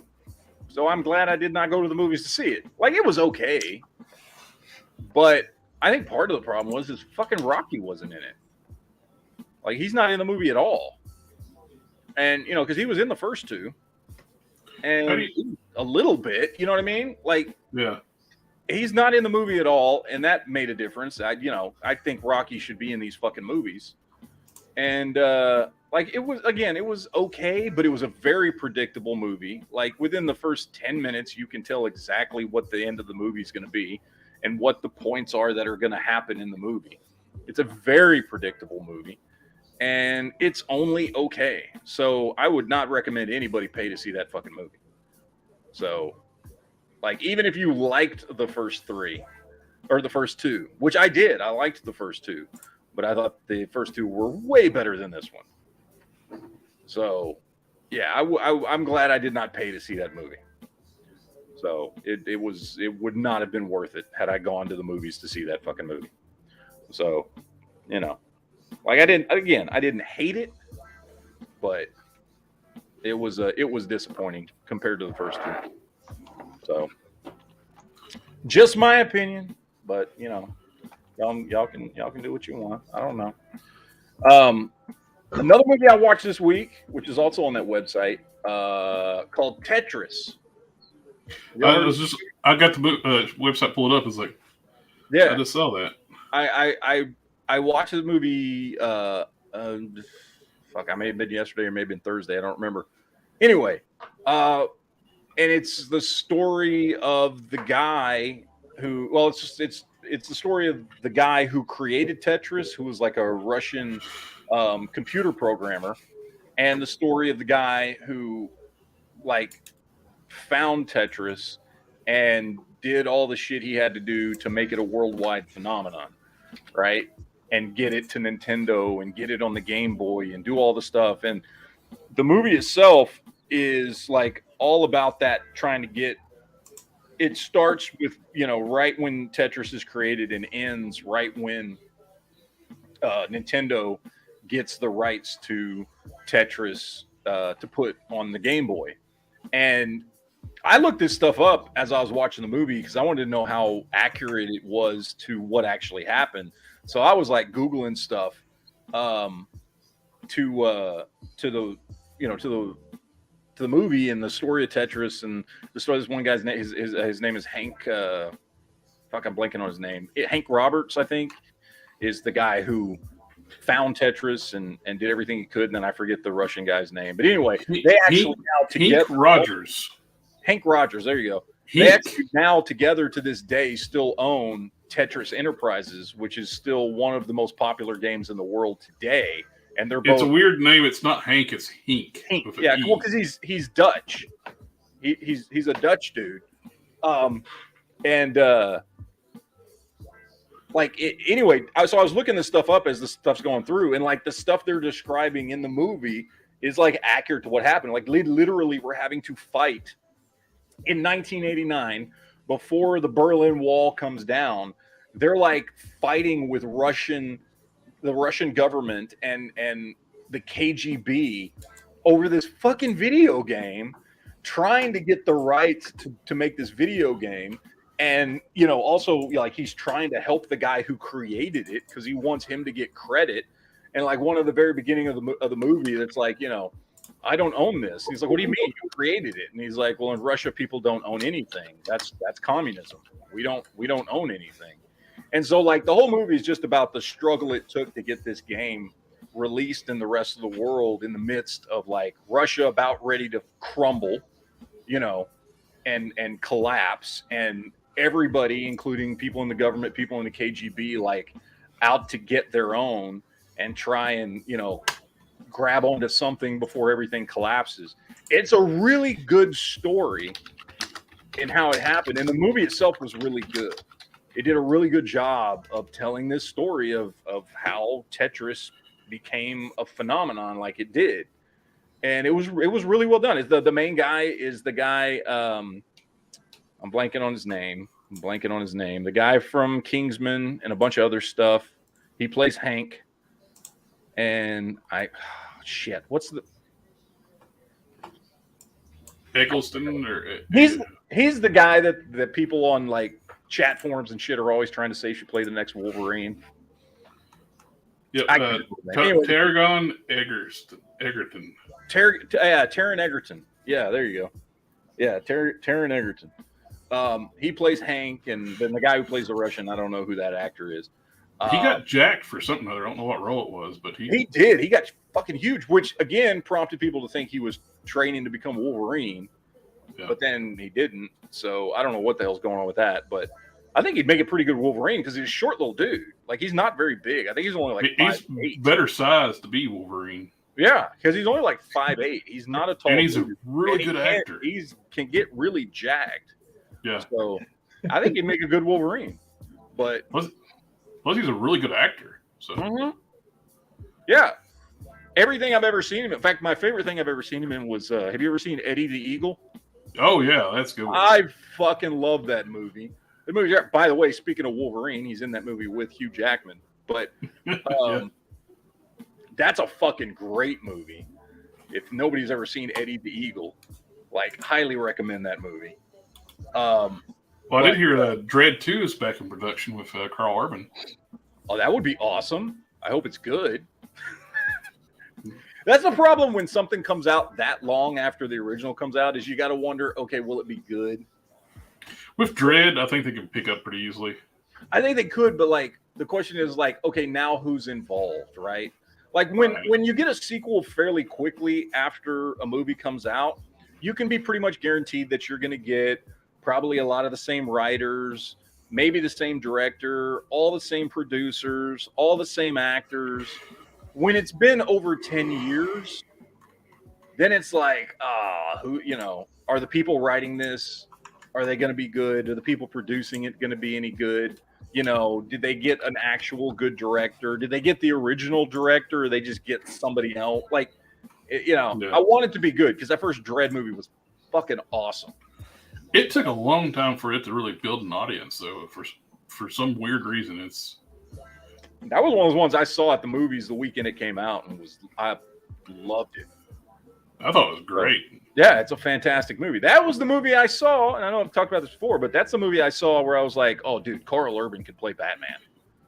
Like, he could totally play Batman. I just had an image of him talking like Butcher as Batman. Yeah. Joker, you... Joker, you cunt. That would be funny. Butcher is Batman. Make a good Batman. Very different kind of Batman. But it'd be one that would be entertaining. That's for damn sure. Yeah. But we'll be getting a new Batman. Yeah, I mean, we're getting a new everything, I guess, in DC. I hope it's good. I want it to be good, man. I don't have a lot of faith in it, but yeah. The thing is, like, James Gunn is one of those people who can do some really great things or some really shitty things. His plan he laid out don't really sound good to me. Yeah, I'm not sure. Like, James Gunn, let's be honest. Like, James Gunn's been around a long time. He's done some really cool stuff. Slither is one of my favorite, horror movies of all time. I fucking love Slither. Oh, he did Slither? I love Slither. Yeah. I watched it because it had Nathan Fillion in it. So. That's what I was going to say. Mostly I love it because Nathan Fillion's in it. Yeah. And I love Nathan Fillion, and he's great in that movie. But, like, let's be honest. Before Guardians, like, James Gunn was not a heavy hitter. But he nailed it with Guardians. And, if you're going by Guardians in the comics, he failed miserably. But making a good movie, he made a good movie. Yeah, that's what I'm saying. He nailed getting these quirky characters to come alive on screen in a way that connected with people. And I think he did a good job. I love those movies. I think the Guardians movies are some of the best Marvel movies. I think they're really well done. The backstories of the characters and the differences between, there's so much that's not comic accurate in it, but they're still good movies. And so I'm okay with it because it's done well.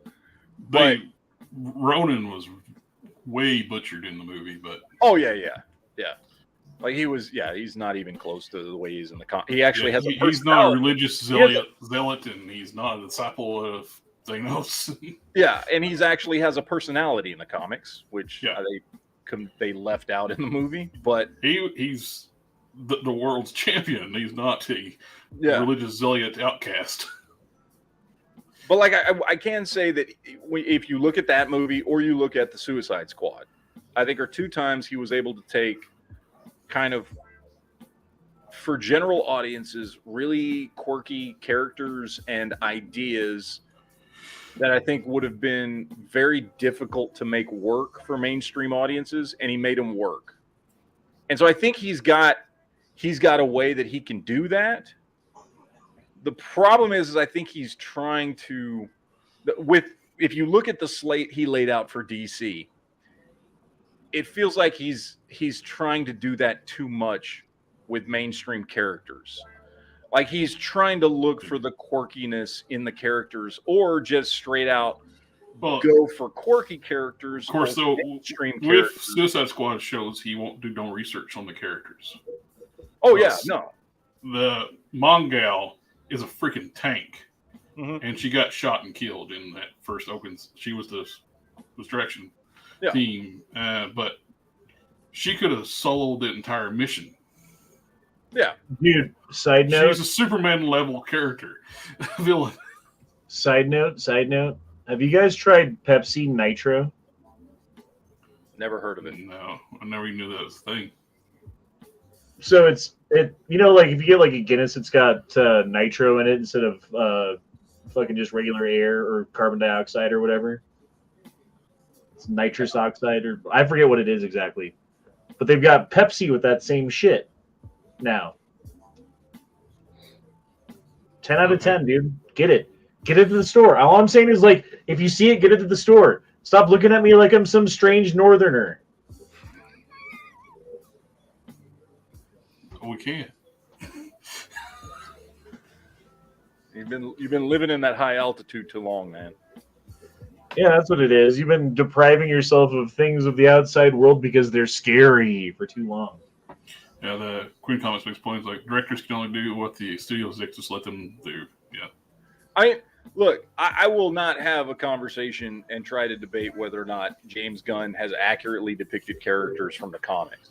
Yeah, will, however, say he's made some really good movies with those characters. Yeah. And the second Suicide Squad is definitely better than the first. Oh, by leaps and bounds. By just absolutely. So the only misstep I thought he'd made was killing off Flag. Well, yeah. But I think he's trying too hard with his DC lineup. Like Brave and Bold focusing on Damian. Okay, I mean I get it, but no. It still should be a Batman movie. And I'm going with a dark story for Supergirl, like that storyline is just really dark. And then I love Swamp Thing as much as the next guy. Swamp Thing is an awesome character, no matter how much he's a ripoff of Man-Thing, who came first. Swamp Thing's an awesome character. Having him be in the lineup for your first go out of movies, really? Okay. Like, that doesn't seem to make a lot of sense to me, but okay. Like, it just seems like he's gonna try and focus, and I get what I think I get what he's trying to do, which is, hey, look, we already did this. We had a Superman movie and a Batman v Superman movie and a Justice League movie and an Aquaman movie and a Wonder Woman movie, and we don't want to do all those fucking movies all over again. I get that, but to a certain level, like, you kind of have to. Those are your frontline characters for DC. Like, that is starting over. You can't just say, yeah, that's who you build the foundation of your universe on. You know?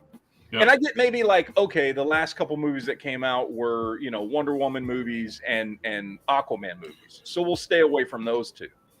But to like not give Batman his own movie and make it a Brave and the Bold movie where the main character is going to be Damian. I'm like, I don't know about that.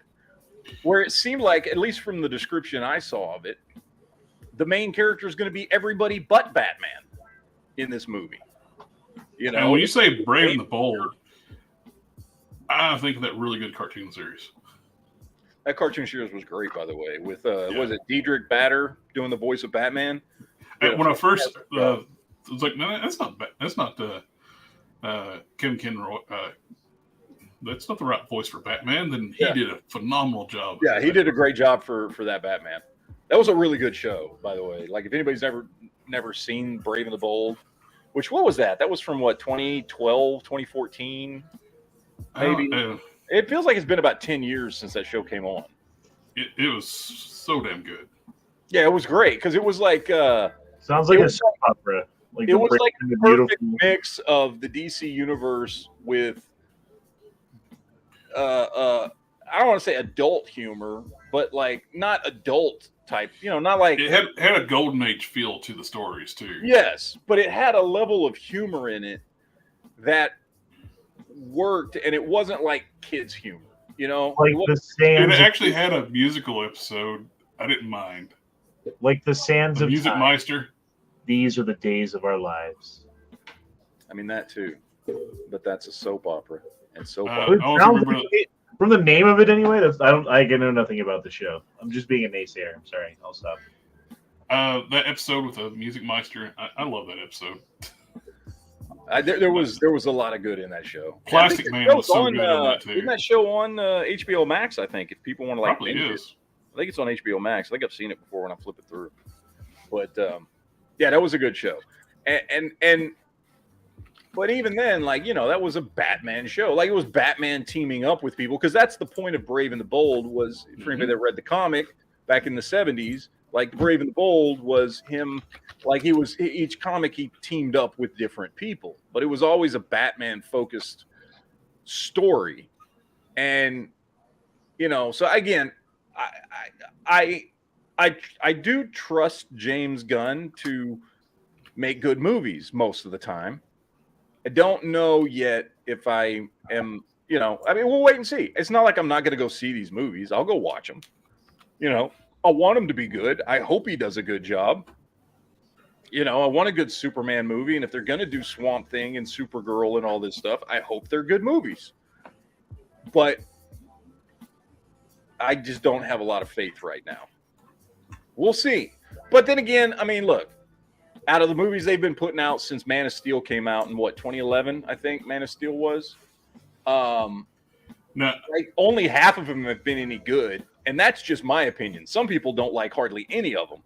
So, I mean, can it really be like, can it be worse than Wonder Woman 1984? Probably not. It can't be worse than that. It can't be worse than Joss Whedon's cut of Justice League.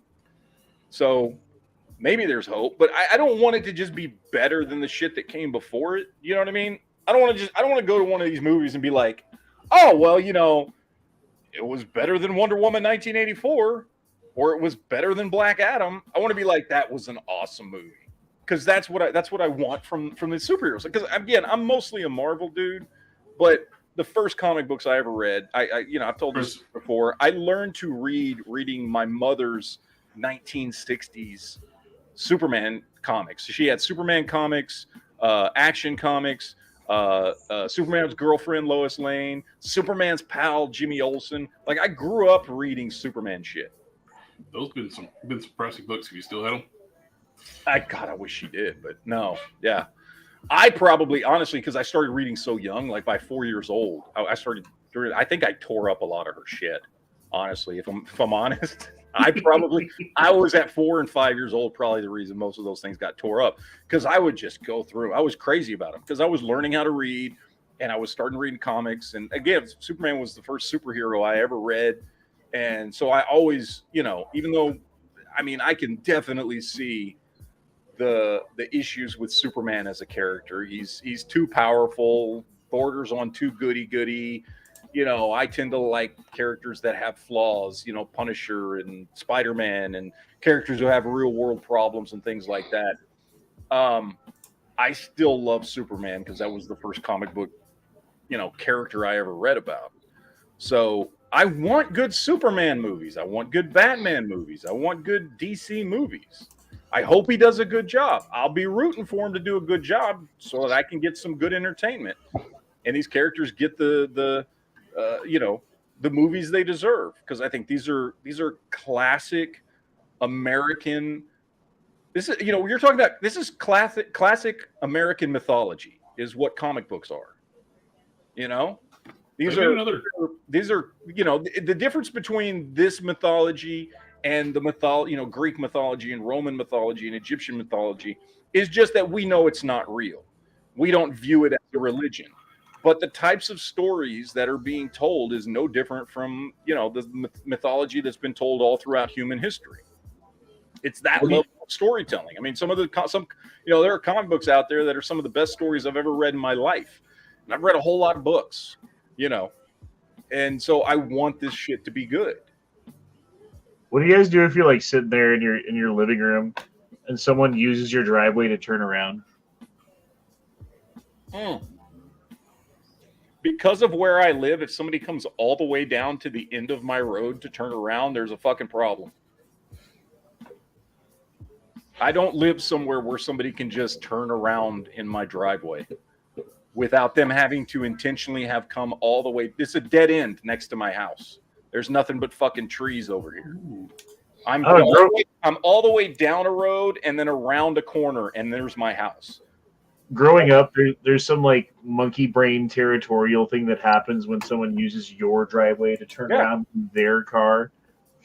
It's like you're ready to fight. I don't know what it is. It's hilarious. Everybody's the same though too. Mm-hmm. It's like you ever use someone else's driveway to turn around, and you see them like looking through their window, they're like glaring at you and shit. You're like, bro.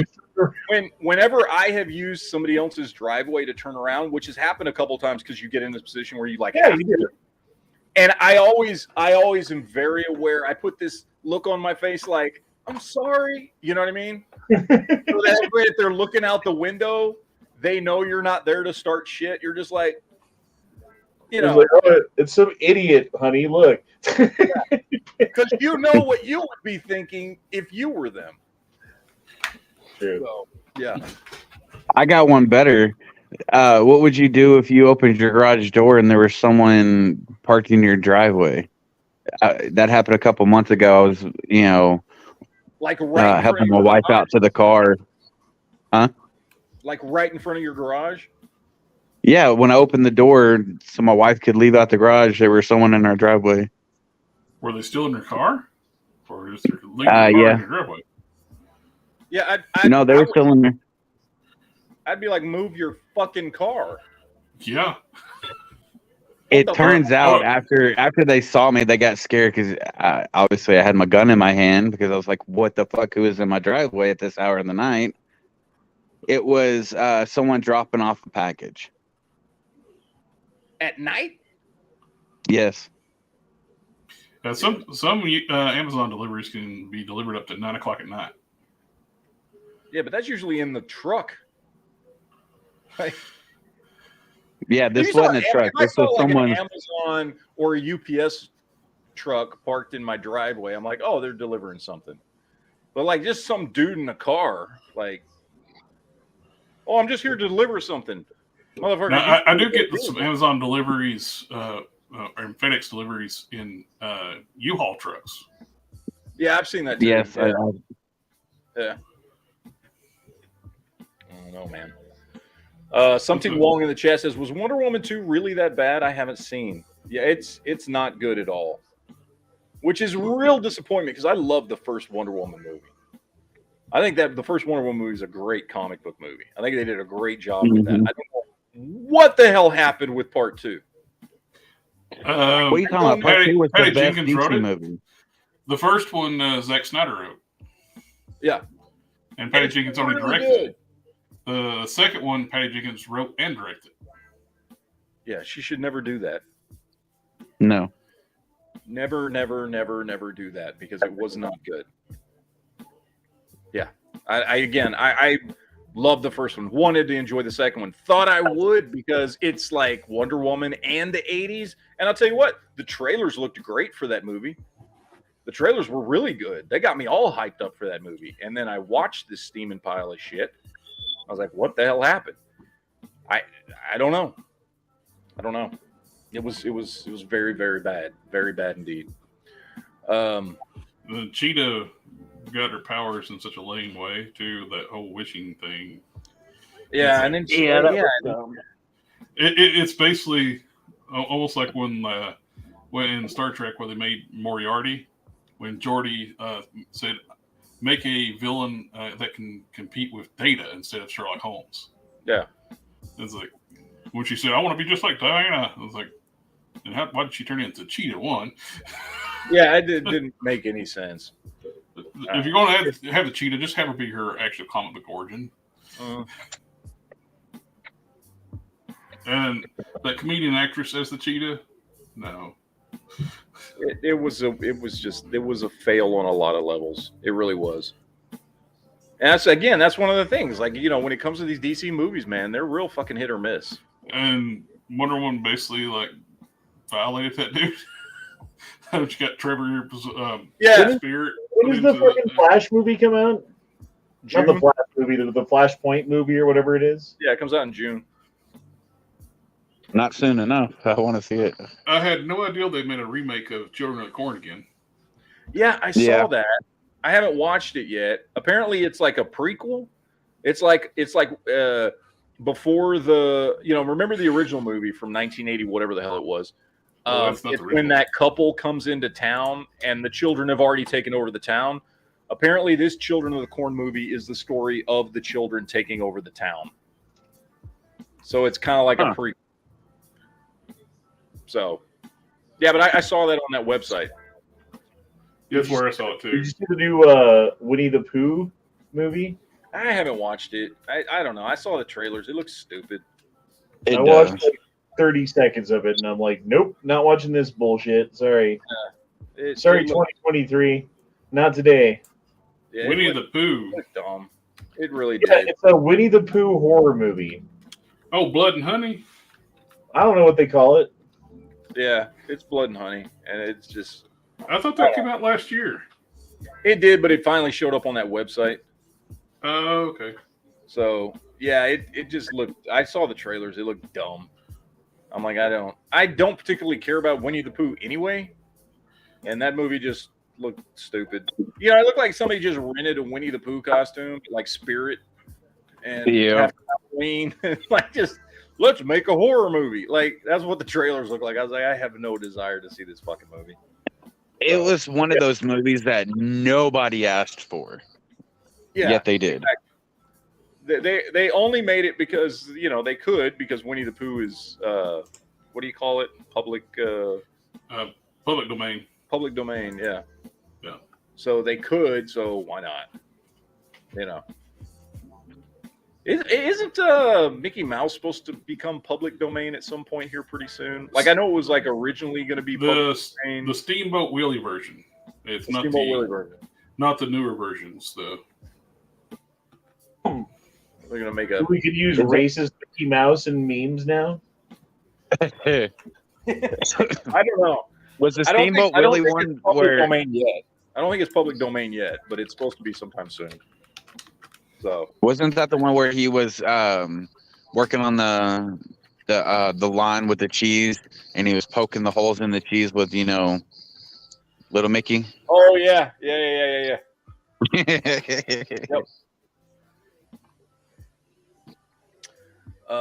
Let's see. Vape in the chest says, have you heard anything about the Cocaine Bear sequel called PCP Shark? No, it's called Sharknado. Sharknado was the prequel. Cocaine Bear was the sequel. That's what it was. By the way, I love those stupid ass Sharknado movies. They are so dumb. They're so dumb, but they're highly entertaining, stupid movies. I've never seen not one of them. I would watch them if I were you. Like, if you just want to turn your brain off for a few hours. God bless you. Like Battleship? They're definitely worth watching. They're so stupid. But Battleship was a good movie. Battleship is awesome. It's a good bad movie. Fuck anybody who says anything negative about that movie. It is a glorious movie. I love that movie. It is. I saw that movie I do too. opening weekend with two of my kids when it came out. We all loved it. It was great. Came home and was like, told my wife, you've got to see this movie. She saw it, loved it. Like, that's one of those movies I can, dude, if it's just on, I will sit there and watch the whole thing. Oh, I've got it on DVD, so I'll watch it from time to time. I love the whole scene at the end. Like, I love the scene when they're getting the boat ready with fucking AC/DC playing in the background. Hell That's yeah. great. I love when they're like, let's drop some lead on these motherfuckers. Yeah. When they're like, Oh, you're gonna die. I'm gonna die. We're all gonna die. And they drop anchor, and that fucking boat just comes around. Like it's Just not to that. love that goddamn movie. Like from beginning to end, in all its ridiculous cheesiness. I love that movie. Yeah, and then Power Sliding the Battleship is one of those things where you got that kind of that movie gave me this its own reality. That movie gives me the same feelings, minus the great speech by the president, that Independence Day does. You know what I mean? A very similar movie and very well done. I love it. Absolutely love Battleship is my wife's favorite movie, and she'd fight anyone that said otherwise. it. Oh, I respect your wife.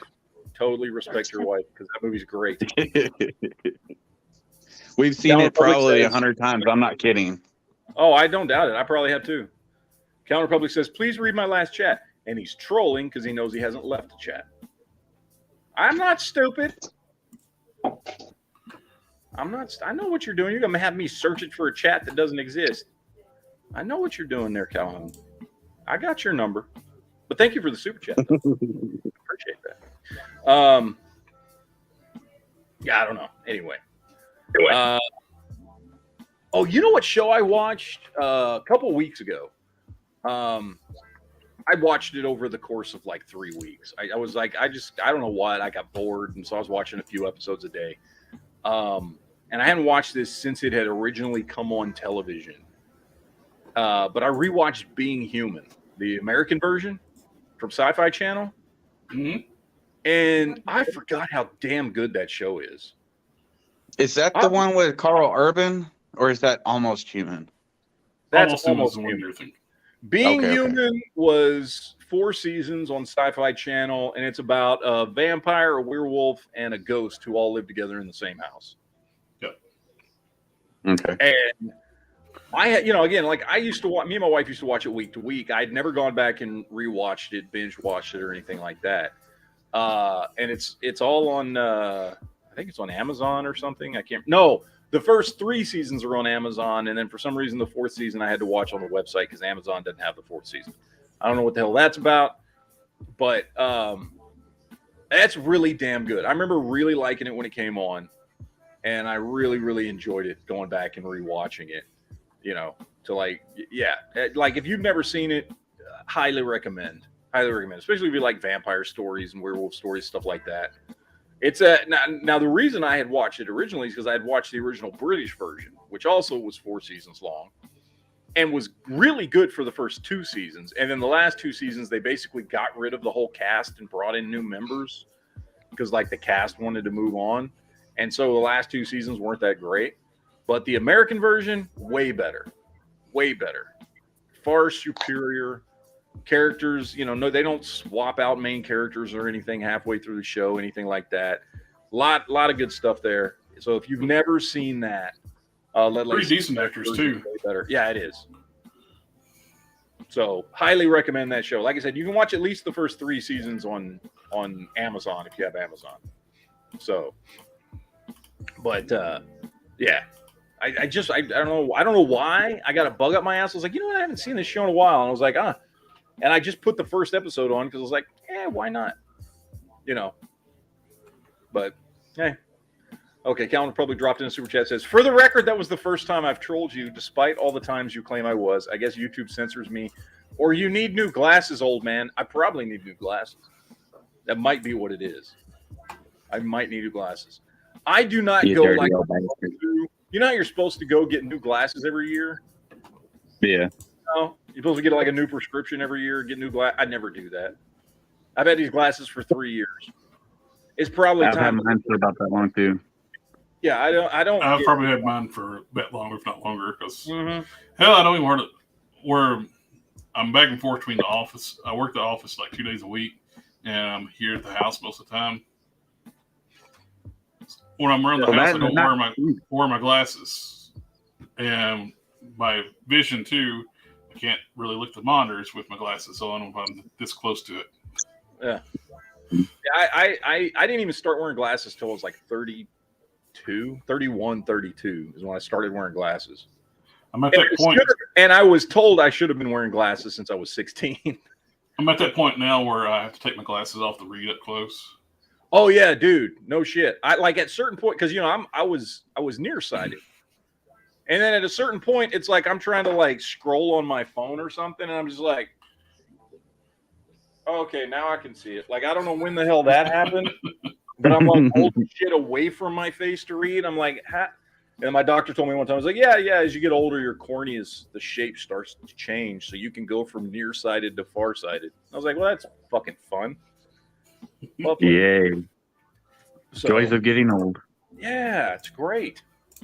You know what show I've been rewatching? I don't know how popular it is amongst y'all or anyone else here, but Flashpoint. I actually really enjoy that show. Flashpoint. I'm not sure what that is. That's the one where they're in Canada and it has Amy Jo Johnson, the Pink Ranger. Oh, I think I know what you're talking about. Where they're like the SWAT team, but in Canada. They're the SWAT team, but very polite. Yeah. It's actually a good show.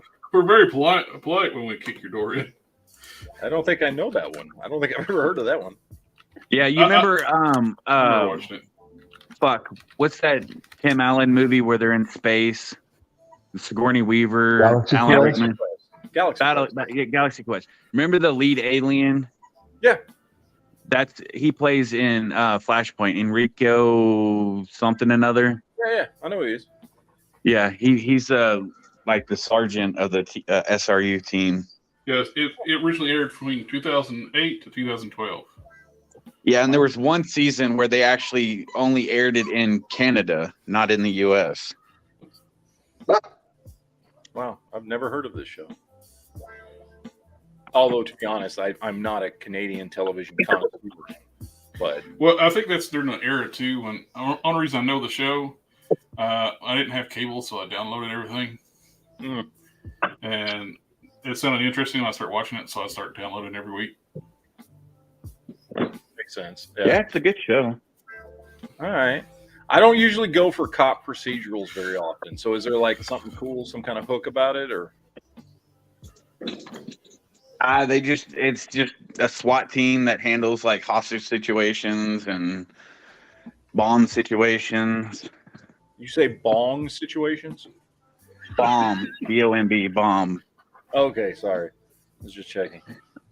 The only cop show that I still watch, I watch The Rookie because it's got Nathan Fillion in it. So I watch that show. Yeah. I've only seen certain episodes of that one. I love Nathan Fillion. There was a movie, I can't remember the name of it, but it was based in Alaska. It had Jeremy Renner and Elizabeth Olsen in it, where he was like a oh, you're talking warden. About Wind Talkers, or no? It's Wind River. Yeah, something like that. Yeah, that movie, Wind River. That was North Dakota. Okay, North Dakota. Do you remember? Did you watch it? Wind River? Yeah. Oh hell yeah! It's a great show. It's done by Taylor Sheridan. He wrote that movie. Okay, I didn't know that. That's probably one reason why I liked it. Movie. Oh yeah, dude. But, when at the end he busts out that 4570. Oh hell yeah, dude! Fucking A. Dude, I love that movie. That movie's great. Do you remember when he was up on the mountain and he's aiming down at that well site where all the security guys are? I remember that movie. It's a great movie. And he shoots that ball-headed dude. Yeah. And he just goes fucking flying. Yep. Well, that ball-headed dude also plays in that show, Flashpoint I was watching. Oh, okay. That's a damn good movie, though. He's also in a bunch of Taylor Sheridan stuff. That dude, he's in a bunch of his shows. I think he's in Mayor of Kingstown, and he's in Yellowstone. Like the first season of Yellowstone or something.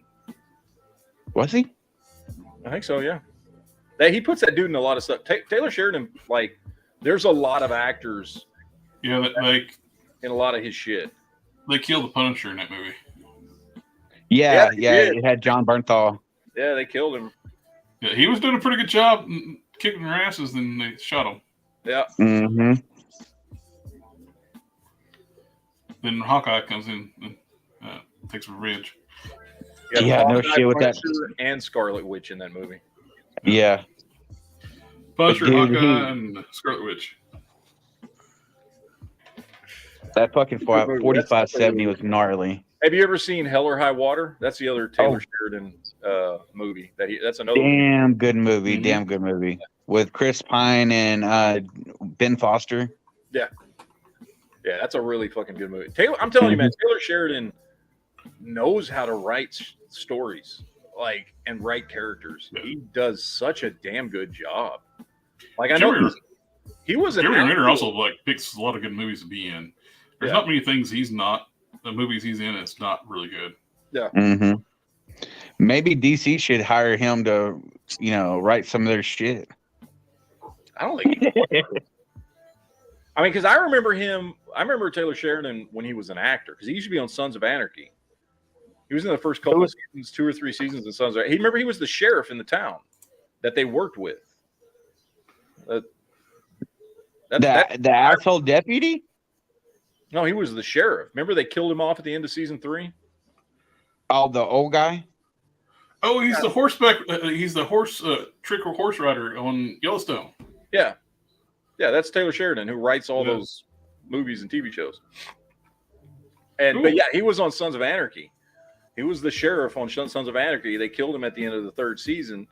And the one that had the crush on Gemma Teller? Did he? No. You're talking about the old guy. I'm talking about the old guy he wasn't the sheriff, he was the police chief, I think. This was the dude. Remember there was the local police, and then there was the county police. The sheriff. Oh, okay. Deputy David Hale on Sons of Anarchy. Yeah. I think he was the sheriff. He worked for the county. So, yeah. And they killed him off at, I think, the end of season 3. So. Yeah, because he got ran over at the that wake, right? And he was in the street chasing after a perp and got ran over. I don't remember how he died. I just remember he got killed because it was a big deal on the show that the sheriff got killed. But that's another show I need to go back and rewatch because I've never binge watched it. I watched it from episode 1 week to week. So, oh yeah, I love Sons of Anarchy. Yeah, I've never watched it, and I wouldn't say never. I watched the first few episodes of the spinoff show Mayans. I remember thinking it was okay, but I just didn't really get into it. But everybody keeps saying it's a great show, and apparently now they're doing another spinoff show from the whole Sons of Anarchy world. I don't know. I don't know what it is, but I don't know. Nothing will ever be as good as the original. First one was better. Damn it, I don't know why I keep sneezing. What the hell? God bless you. Get that shit under control. I don't know what the hell's going on, man. I'm getting sick or something. I got the COVID again for the 3rd time. Or some shit. I don't know. Sexy Sperm Whale in the chat says we should start a petition to get the best show ever, Jericho, restarted. Man, I wish they would bring Jericho back. I second that motion. Oh, such a good show. So much you could do with those stories. Oh, hell yeah. And like you said before, all they have to do is just pick it up with the same actors right now and just do like to explain the critical shit and like flashbacks. Yep. They could totally just be like, look, we're going to flash forward 10 years, see what the world's, what the country's looking like in 10 years and go from there and just tell new stories. You know? And I don't know. I don't know why that's not one that's been up for a revival. It was such a good show. Like, I don't know anybody who didn't like the show. But didn't it get canceled because of not enough viewership, though? I think so. Well, it originally got canceled at the end of season 1, and people threw a fit, so that's why they gave it those final 8 episodes as season 2. So, yeah. 2 seasons.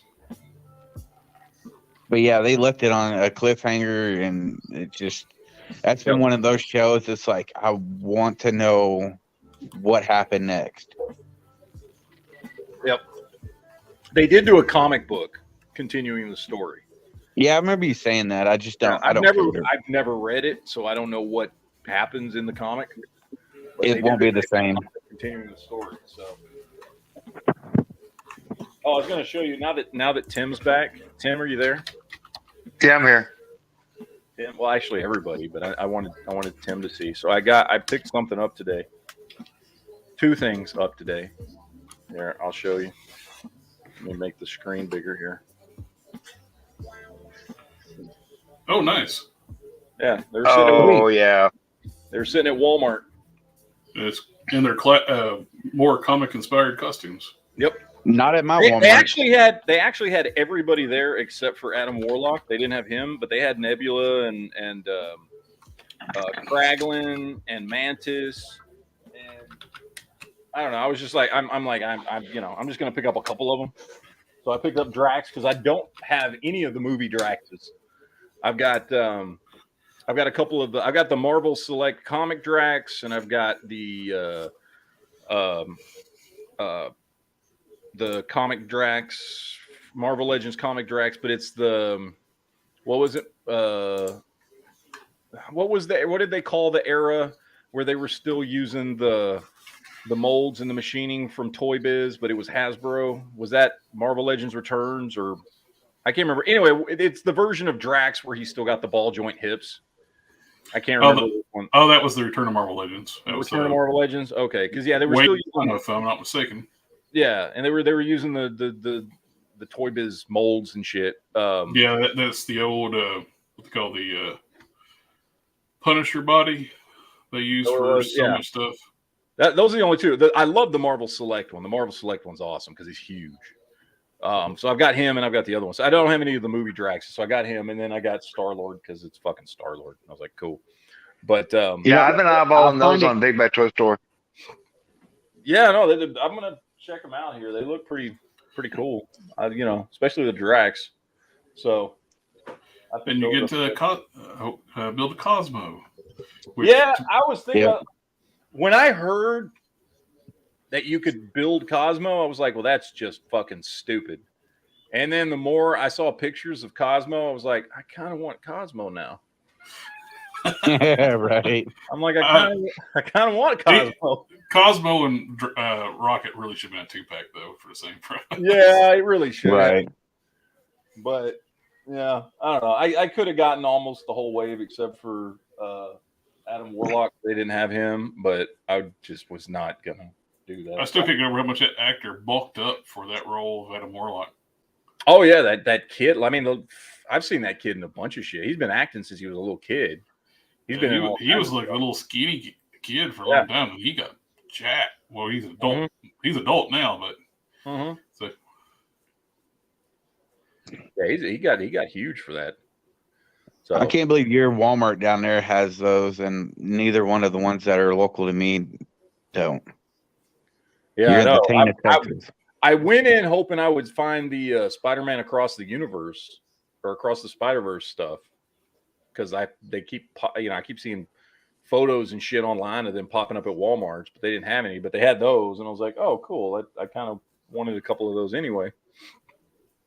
But we'll see. I don't know. Those Cross the Universe figures, though, they should have been $15 a piece. Those things look cheap. Yeah, the only ones I wanted out of that wave was Miles, Spider-Man 2099, and then I kind of wanted Spider-Punk just because he looked cool and cartoony. But like Jessica Drew, Spot, Spider-Gwen. Like I'm like, I already have like Spider-Gwen. I don't give a shit about the Spot, and like Jessica Drew looks stupid. So I didn't care about those, but I definitely wanted the Spider-Man 2099 and the Miles. So, how much was the Star-Lord and Drax? They sell for $25. Ooh, I won't say that's what I paid for them. But yeah, I'm just saying. Ooh, that's what they sell for.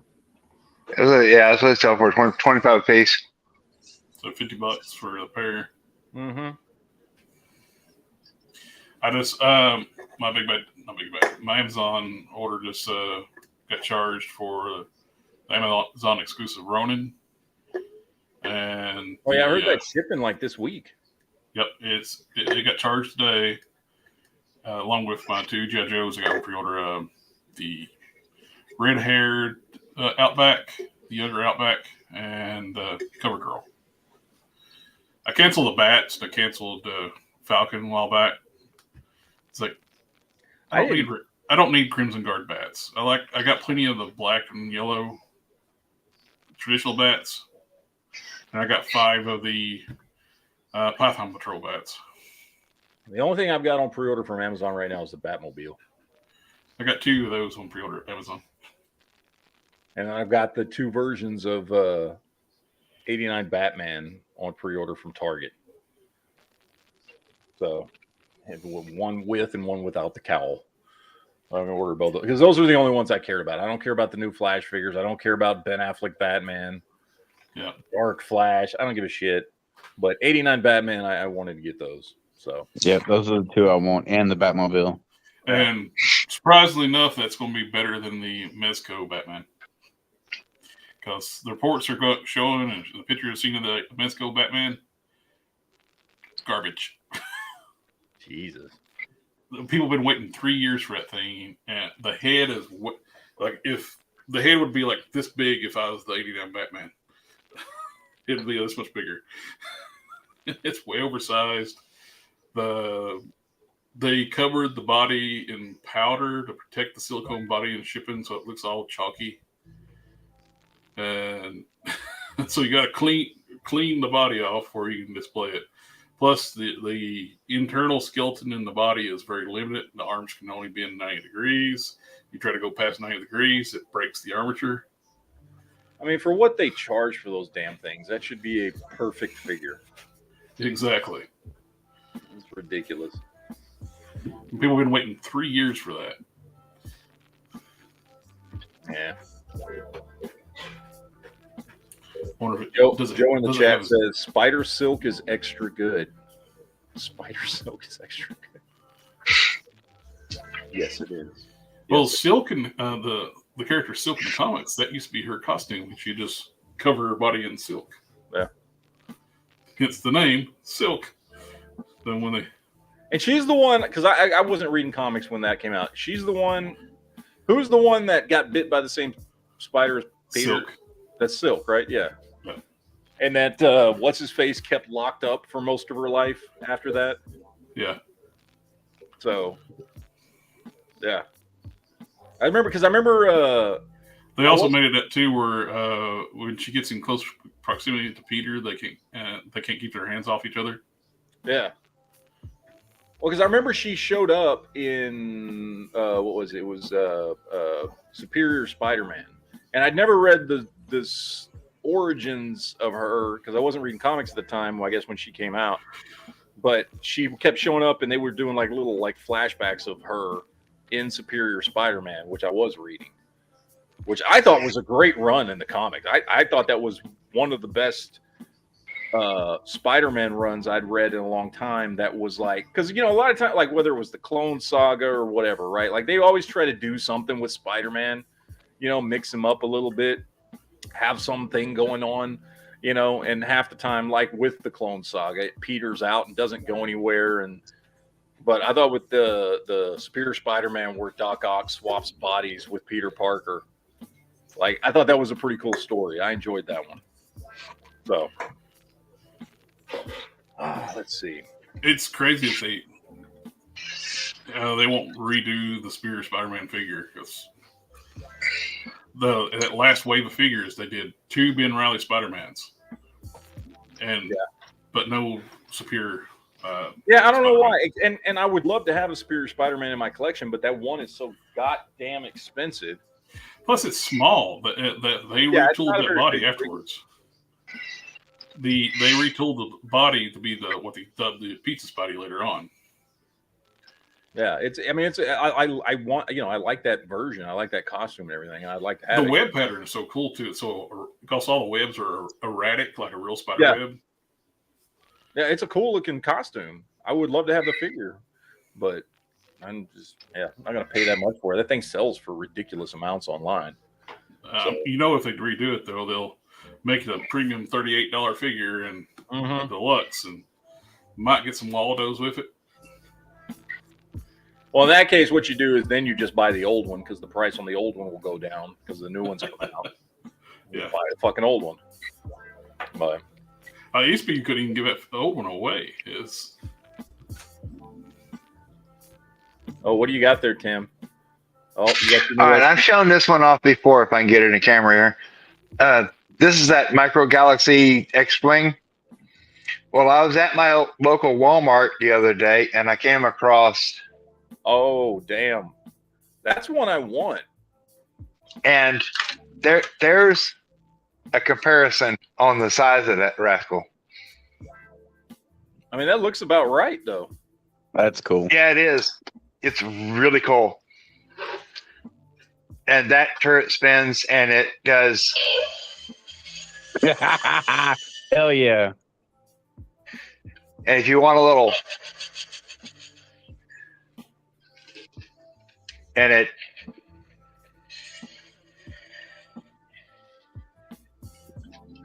That's cool as shit.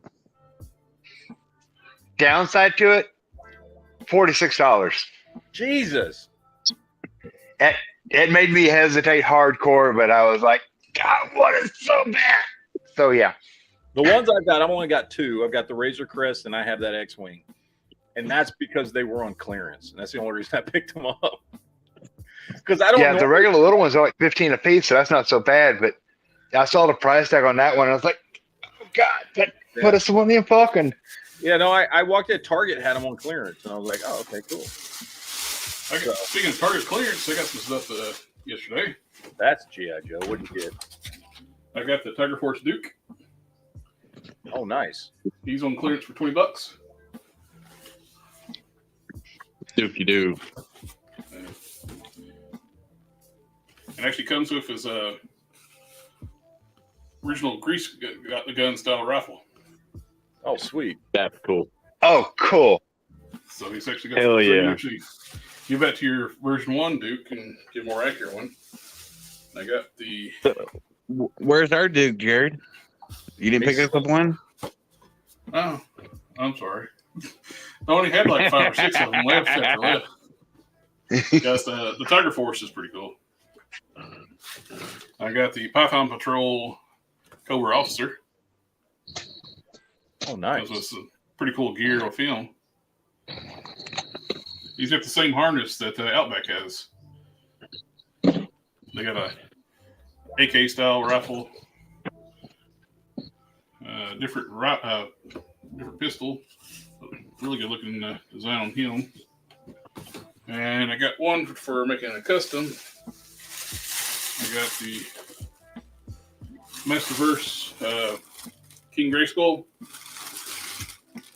He was $15, and the Cobra Officer was $16. I honestly wonder how they're going to keep that line going because it's always on clearance. Yeah, they got a bunch of reveals, new reveals here recently.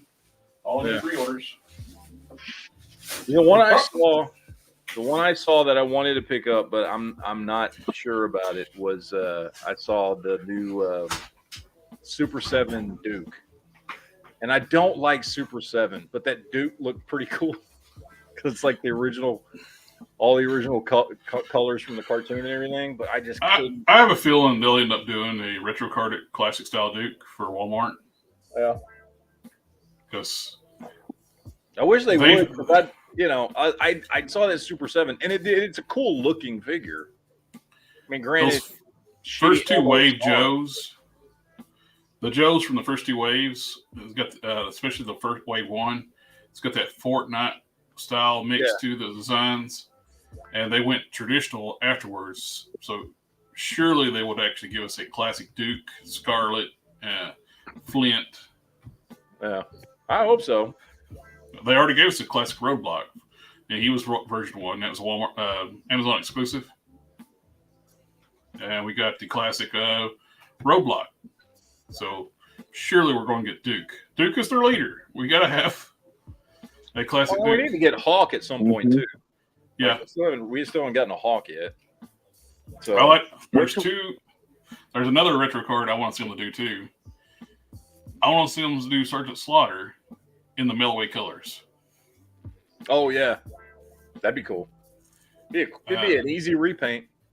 Easy repaint, and people would buy that up as fast as they can because it's on the bubble card, the blister card with a bubble. You can actually see the figure. Yep. I'd buy one and get it signed. I'd actually buy two, so I can have one open and one get signed. Hopefully they fix the cards. So. The cards right now are really flimsy on those retro cards, Joes. They said they're going to fix it for Cobra Commander. Hope that means they're going to fix it for the entire line. The only one I've picked up is the Baroness. That's the only one I've grabbed out of those. So, which is a good figure, but that's the only one you got the Cobra. Well, we've only gotten three, right? We've only gotten Gung Ho, Baroness, and Lady J. I think they're the only three we've got, right? Oh, Destro. Yeah, we got Destro. And there's Zartan and Snake Eyes and Storm Shadow coming. Is the Storm Shadow going to be significantly different from the other one? It's going to be more like the cartoon style. Okay. It's not a whole lot different. You're basically going to get new arm pieces, and costume's going to match the cartoon more. That one video, Storm Shadow, and I like that one. I think they did the Destro. They painted on eyebrows on the helmet, so that's to match. It's just to match the cartoon. What did I see? Oh, I almost picked up an Alley Viper today. Oh yeah. I had decided not to. They had a bunch of them, so I was like, "Well, I can go back if I want to pick them up." Because I was there getting some other stuff, but they had an Alley Viper, bats, and then they did have the original Roadblock, which I thought about picking the original Roadblock up. I don't have a Roadblock yet, but I don't know if I want that one because it's wave 1, whatever. What was he, number 3? Or wave something? 2. Wave 2. I can't remember what. Yeah, but they had him. He was reissued long after a Target wave because Target wanted another hero, so they reissued him. Yeah. It's weird. Yeah, the Alley Viper I wanted to get because that was one of my favorites as a kid. The Alley Viper. I love that damn thing. I love that toy. And for some reason, that orange and blue camo works on that figure. Yeah, I don't know why, but it does. I sit there like, if I'm buying, it's like I think I should do a wash or do something to that because it just stands out. And I look at the figure. No, this thing's perfect. I don't need to do anything with this. I'm just like, once you pick it up, it's like this works because the blue camo is exactly the regular Cobra blue with the orange. I don't know what the hell the orange is for, but I don't know. That's I guess if you're doing reconnaissance in a New York alleyway. I don't fucking know. With the Joes, which one is it? The one you did a video on it not too long ago, but he's the one with the eagle. Oh, Spirit? Yeah, Spirit. Yeah, I was at Walmart the other day. I didn't have extra money, or I would have picked a few things up. But they had like 6 of him. I want to say like 4 or 5 of Storm Shadow, and I think he was some kind of Cobra soldier. I can't remember. I think that might have been what he was called, Cobra soldier. The one I picked up at GameStop when I was up there with you. Mm-hmm. It was that Walmart next to the that GameStop is where they had a bunch of them. Oh, that's cool. Yeah, I picked up Spirit. What have I gotten? I think the only ones I've picked up recently are I picked up Beachhead, Spirit, and Recondo. Oh, they got the retro card at Lady J on sale on Walmart's website, $18.99. I've got the original one, and since it's the same figure, just a repaint in brighter colors. She's got a much better face deco. She don't look like a dude. Oh, she does? Okay. Yeah, I haven't messed with her just because I was like, well, I already have this one. If you do it like a heat and pop swap too, you can actually change the upper bodies out and make her look more like the cartoon. Oh, okay. In the cartoon, she had a lighter green top, darker green pants. I'm trying to think. There's a bunch. The best one I've gotten so far, my opinion, the best G.I. Joe that's come out is fucking Crocmaster and Fiona. That's my favorite one. Oh, you can actually get the version 1, the Lady J for $15 and the retro for $19. Because is anybody here familiar? Go ahead. Is anybody here familiar with that Marvel Legends Sergeant Slaughter? Is it any good? The G.I. Joe Classified Sergeant Slaughter? Yeah. It's a wonderful figure. I got 2 of them. The only Sergeant Slaughter I've got the Action Force one. I never picked up the G.I. Joe Classifieds one. The Classified one's big. It's more like the cartoon, bigger proportions. Yeah. He's a lot more beefy. Well, I know this version is supposed to be, what is it, Colonel Slaughter or whatever. It's supposed to be when he's older. Yeah. The Action Force version. So he's not as big, but it's a really good figure. The only thing I don't like about this figure is his fucking sunglasses will not stay on. I'm about this close to gluing that shit on his fucking face. I'll tell you what I did with mine. I got both versions of the Action Force one. I got one with the Marine cover style hat without the glasses, and I got the traditional one. But I took the glasses off one of them, and they fit on the Classified Slaughter so much better than Slaughter's glasses, the Classified glasses. And they scale better, they look better, and they stay on really good. Yeah, because that's the only thing about this figure that pisses me off. Because if I walk by him, his fucking glasses fall off. So I like the novelty. I like the novelty of the idea of having removable hat and glasses on a figure, but also hate it too for the fact just that. Yeah, you breathe on it and they fall off. Why didn't they do some kind of little tiny magnet or something to hold them in place? It should have just been an alternate head.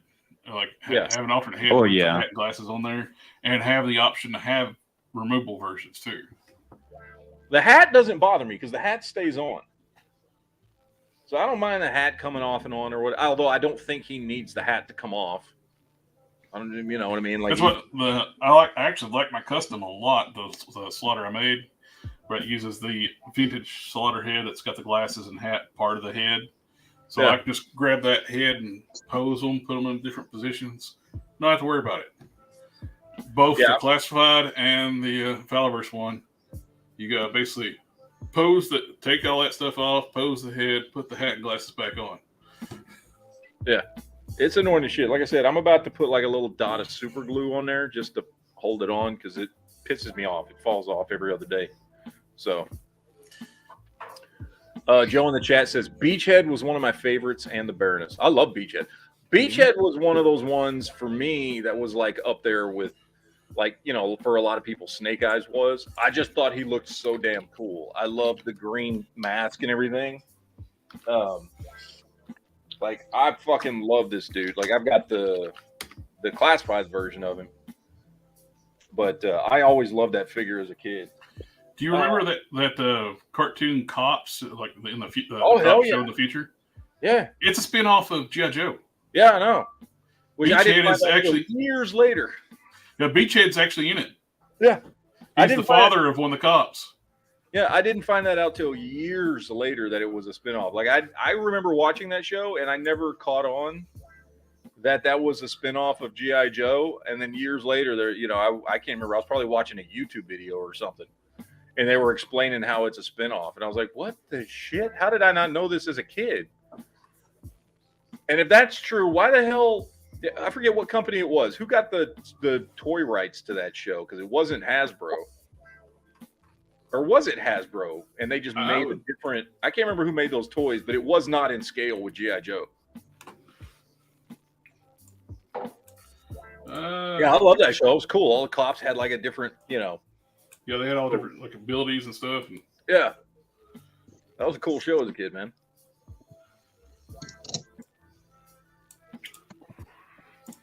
Smoke in the chat says this background music sounds like that song "Freak Like Me."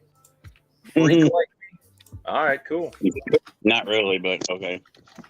I don't know what "Freak Like Me" is, but I like this background music. Did you ever answer Sam of Anarchy? This is the porn background music I downloaded for my video that I just released this morning. I don't know if either of y'all saw it. I watched it. You watched it? You said, that's where I got this. That's why I downloaded this music, was to do that one clip in the fucking video. Did you have her on a turntable to spin her like that, or did you just do it by hand? No, I had her on a turntable. I got a little fucking thing that spins. Yeah. So, did you ever do your whatnot auction? I'm not gonna miss this opportunity. There's two. I can do something with this. So that's why I was like, yeah. That's why I put it. I like rated it 18 plus and shit.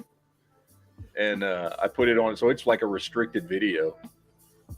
Like it's restricted to 18 plus and all that shit. And I made sure there was no monetization on it, because I didn't want to get smacked for putting that video up, even though it's just a stupid fucking piece of plastic. I was like, nah, somebody's gonna bitch about this, so I fucking did it up as an 18 plus video, and I made sure to put on there 18 plus in the title. I don't want to hear nobody bitching. So, yeah. That is kind of an odd feature for an action figure. But, it is an odd feature for an action figure, I will say. Swappable tits. So, the cop was made by Hasbro. The cop was made by Hasbro. Oh yeah, Corey, you need to watch that video. Yeah. Okay. They just did it in a different scale than G.I. Joe, because they were bigger figures from what I remember. Or were they? I don't fucking know. I don't know.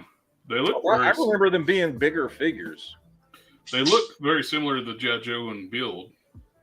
I never had any, so I don't know how big they were. I think I had a couple, but it was so long ago. I don't remember.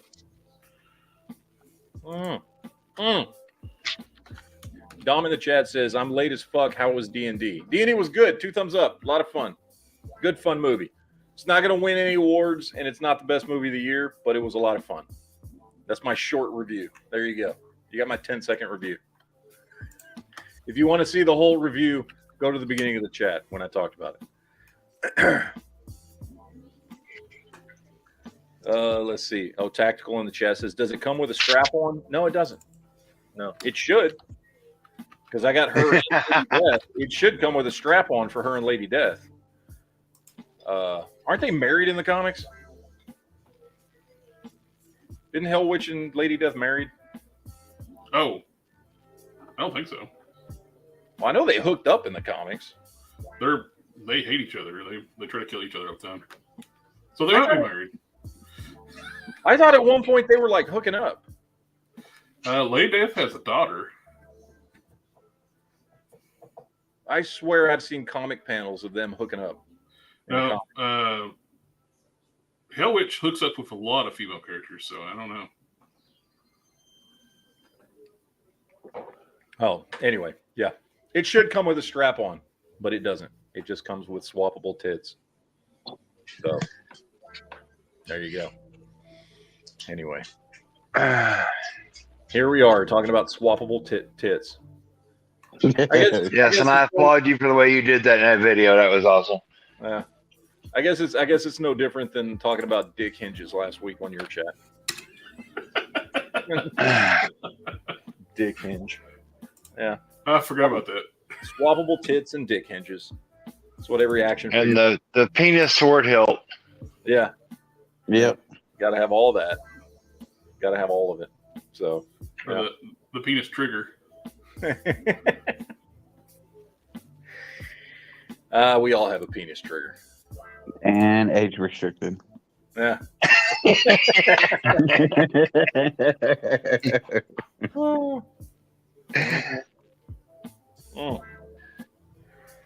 Yeah, that's one of our view on a cops figure. Yeah, that thing is much bigger than G.I. Joe.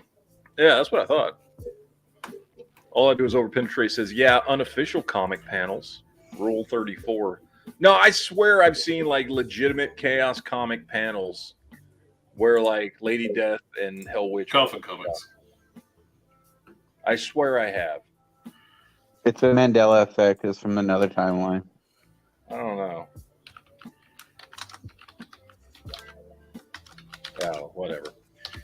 Anyway, You're getting old. It's okay. We forgive you.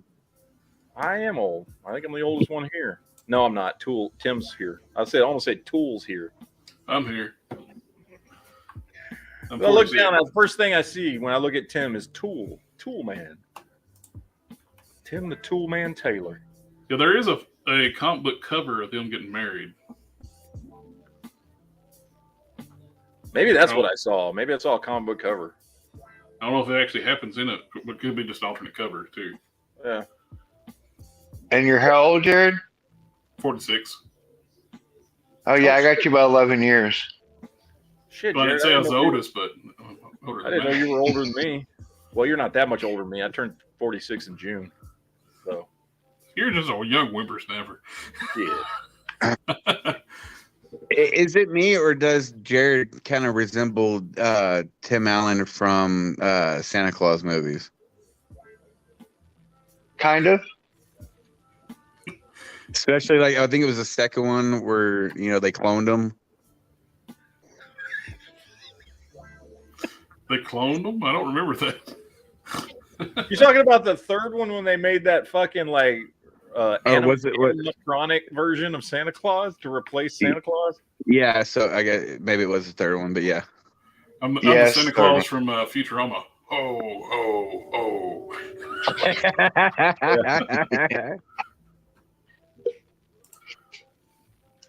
Joe in the chat says, I mean, you have two millennials on your panel right now. I mean, Corey is Gen Z.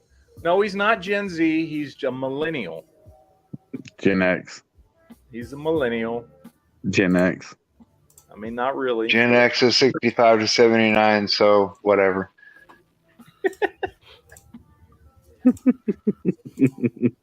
Oh, shit.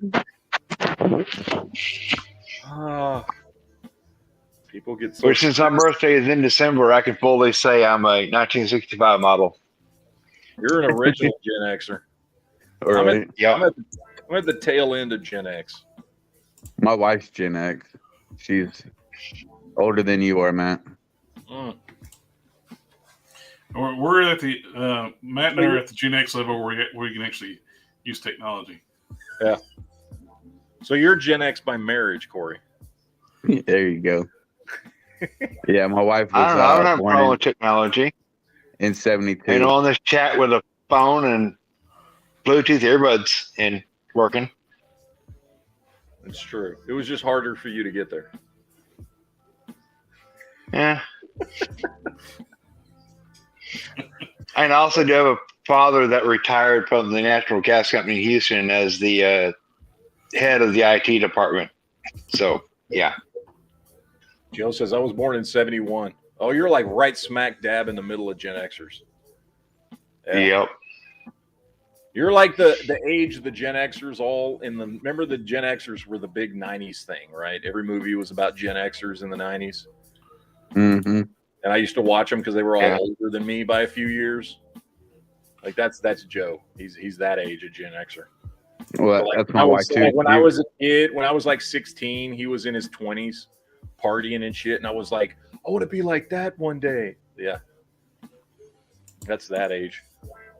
You said you were 77, right? Yep, 77. Yeah, my wife's 5 years older than you. So you're 70s. That means you just had a birthday if you're already 46. February. Yeah. Well, happy late birthday. Appreciate it. Yeah, you're only like 5 months older than me. 77's best year. It is. Storm Shadow. We got Star Wars. Star Wars and Smoking the Bandit. Yep. Fuck yeah. It's one of my fondest memories of my father is just me and him going to see A New Hope in the theaters in 1977. I've told the story before. I do joke that I did go to see Star Wars at the movies. Technically, I was there because my mother was a huge geek, and she went in May of 1977 to the movies while 8 months pregnant with me. So technically, I was in the theater. I was there.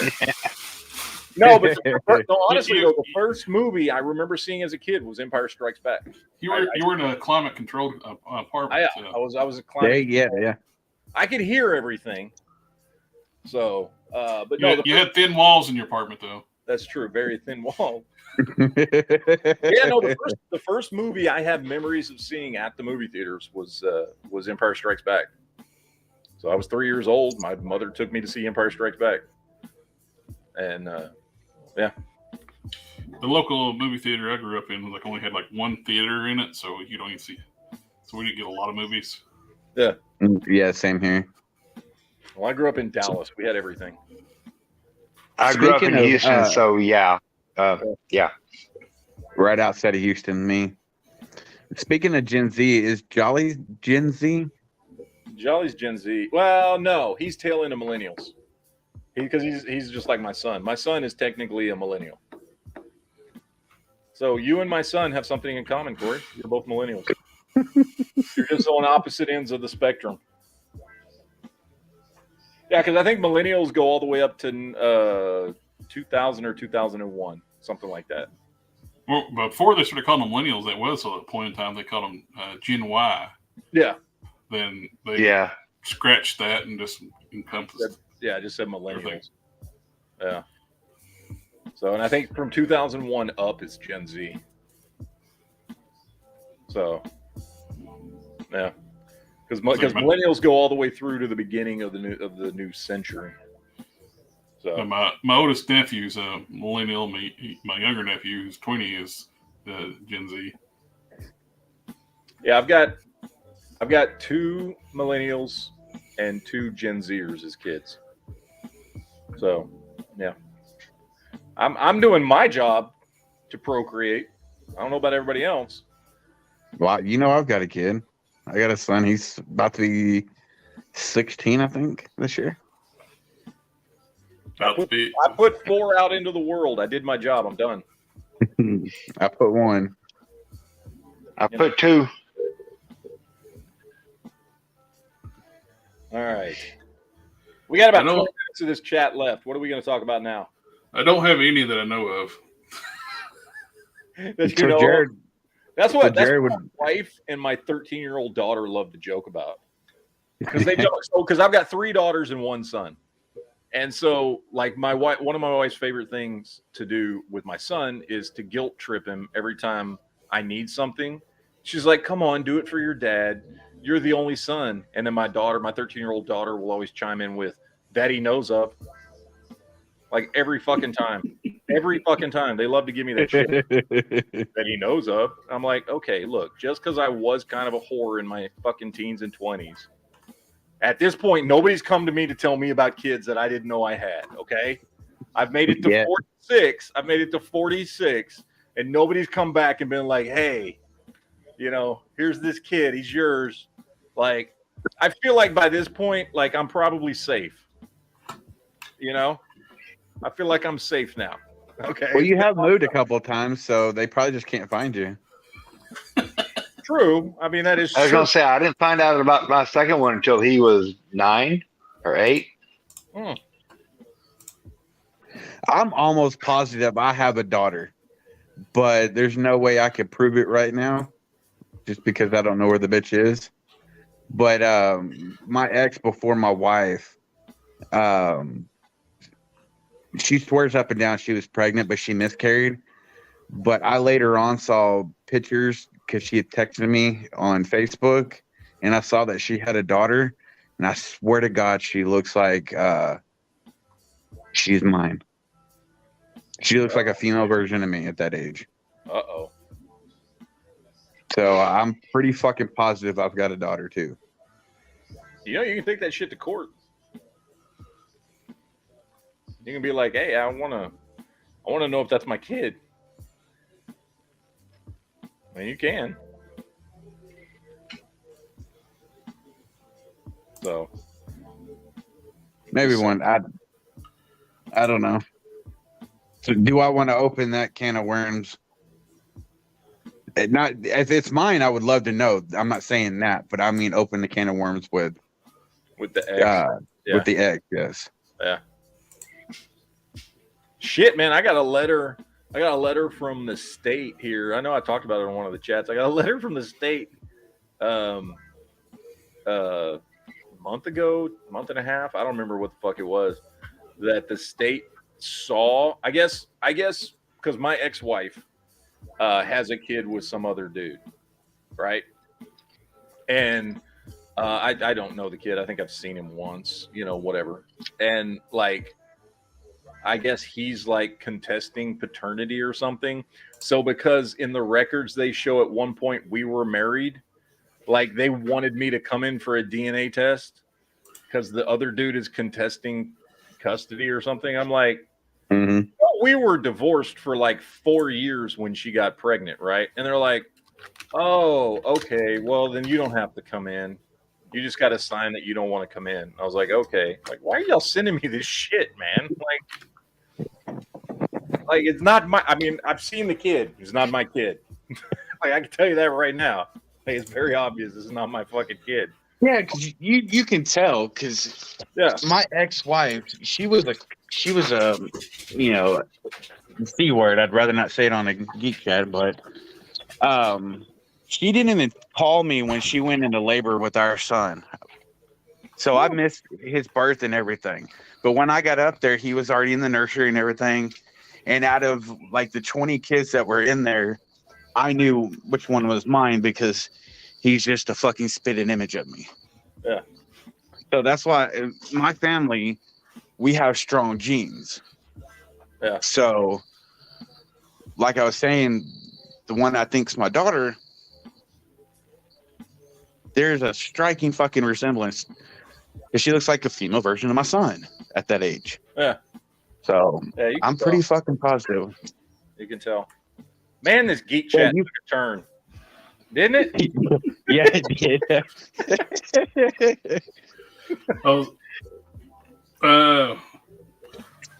Go back to the geek stuff. I did see a good fix for Lieutenant Falcon. People are buying an extra dusty and getting rid of the desert camo off the cheeks, repainting the hair brown. Makes a lot better looking head for Falcon. Yeah, he looks dumb. Yeah. Like honestly, like it's like that head sculpt is why I'm not buying him. Yeah, I don't know where I'm gonna buy Lieutenant Falcon if he goes with deep clearance, and I'll do a head swap. Yeah, I saw Falcon's face. I was like, oh no. He looks like a Team America marionette. Yeah, he does. Well, that and honestly, he's mostly just reused from Recondo. Yep. And it's like Recondo with a shitty head. I'm like, I'm cool. Like, I love the G.I. Joe movie as much as the next guy, but I don't really give that much of a shit about Falcon. If you want a Falcon, just buy the Valorverse figure, Blowback, I think his name. Looks like a great update for, like, you just say that's Lieutenant Falcon. The one I want is so I pre-ordered.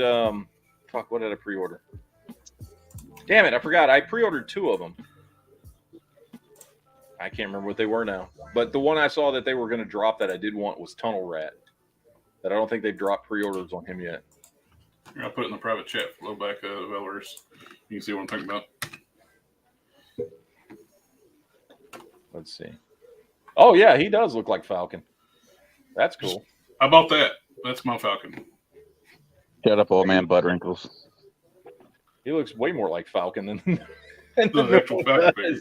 He just needs the hat. That's all he needs is the hat. Yep. All you need is put a beret on him, and you're good to go. Yeah. That looks great. That's a much better Dusty. Like I would actually buy that figure, even though I don't care about Dusty or fucking Dusty. Falcon. Yeah. Old man Buttwrinkles in the chat says tiny version of Corey. God help us all. I know, that's why I told him to shut up. And he said before that she could come after me for a shit ton of child support, not in Texas, especially if she put new hubby down or put her husband down as a birth father. If you're not on the birth certificate, like she screwed herself. Exactly. Yeah. Because then you could come back and sue her for damages for not telling you about your kid. So, yeah. It's a double-edged sword, people. Oh, it's still annoying as hell that we don't know the IP that Valve's got. Yeah, it's been what, a month? Yeah, it's been a month since they talked about it, and like I want to know. Like I get maybe it's like, oh well, we're not ready to release photos or anything like that yet, but okay, well give us a tease, something. Yeah, at least tell us what the property actually is. Yeah. Or a hint at the property. I mean, I don't know. I mean, I'm wondering if it's going to be something like similar, like some other military license, or if it's going to be something completely different. I would. Seems like another military theme license would hurt his own brand. You would think so, yeah. He'd be competing against his own thing. Yeah, I mean, I guess it depends on what. Unless it's one of those situations, you know how sometimes they work one license into another. Yeah. Companies have done that before. John Wick, or make figures in it. Yeah, that universe. I love to see him come out with like some classic TV line or something. I mean, I know that's not a single license, but like I would love to see somebody come out with like I'd love to see A-Team and Knight Rider and Dukes of Hazzard and like all these. Hell yeah! Oh, speaking of ramen toy, somebody asked about figures for the General Lee. Mm-hmm. They said if it sells well enough, they'll think about doing Poe and Luke figures. Oh, I hope so. That'd be cool. Speaking of which, you were talking about how you were thinking about or trying to come up with the money for the General Lee. Can you just use the super chat money that you got a couple of chats ago? It was like $600-700 to get that. I mean, I could, but that's I don't know. I could, but I probably have more responsible things to do with that other than. Well, the General Lee, it's one and done. You only have to pay for the General Lee plus whatever the shipping's going to be. The General Lee's going to be $175. If I get that, I'm going to put it on a credit card and pay it off. I'm not going to. Yeah. I'm not going to fucking spend any upfront money on that. But I do want the General Lee. I grew up. I'm of the age. I grew up on fucking Dukes. Yeah. Same. Mm-hmm. We're the same age. Exactly. Yeah, I mean, we're a few months apart. Luke and Daisy Duke and the fucking General Lee and Boss Hogg and I grew up on that shit. I love it. I hope this does gangbusters for them, where they'll do the figures, and it opens up for them to do other cars from the '80s. Yeah. That scale. I would love to get a fucking kit. That's just was exactly what I was going to say. Good, not good, not Industry 2000. Yeah.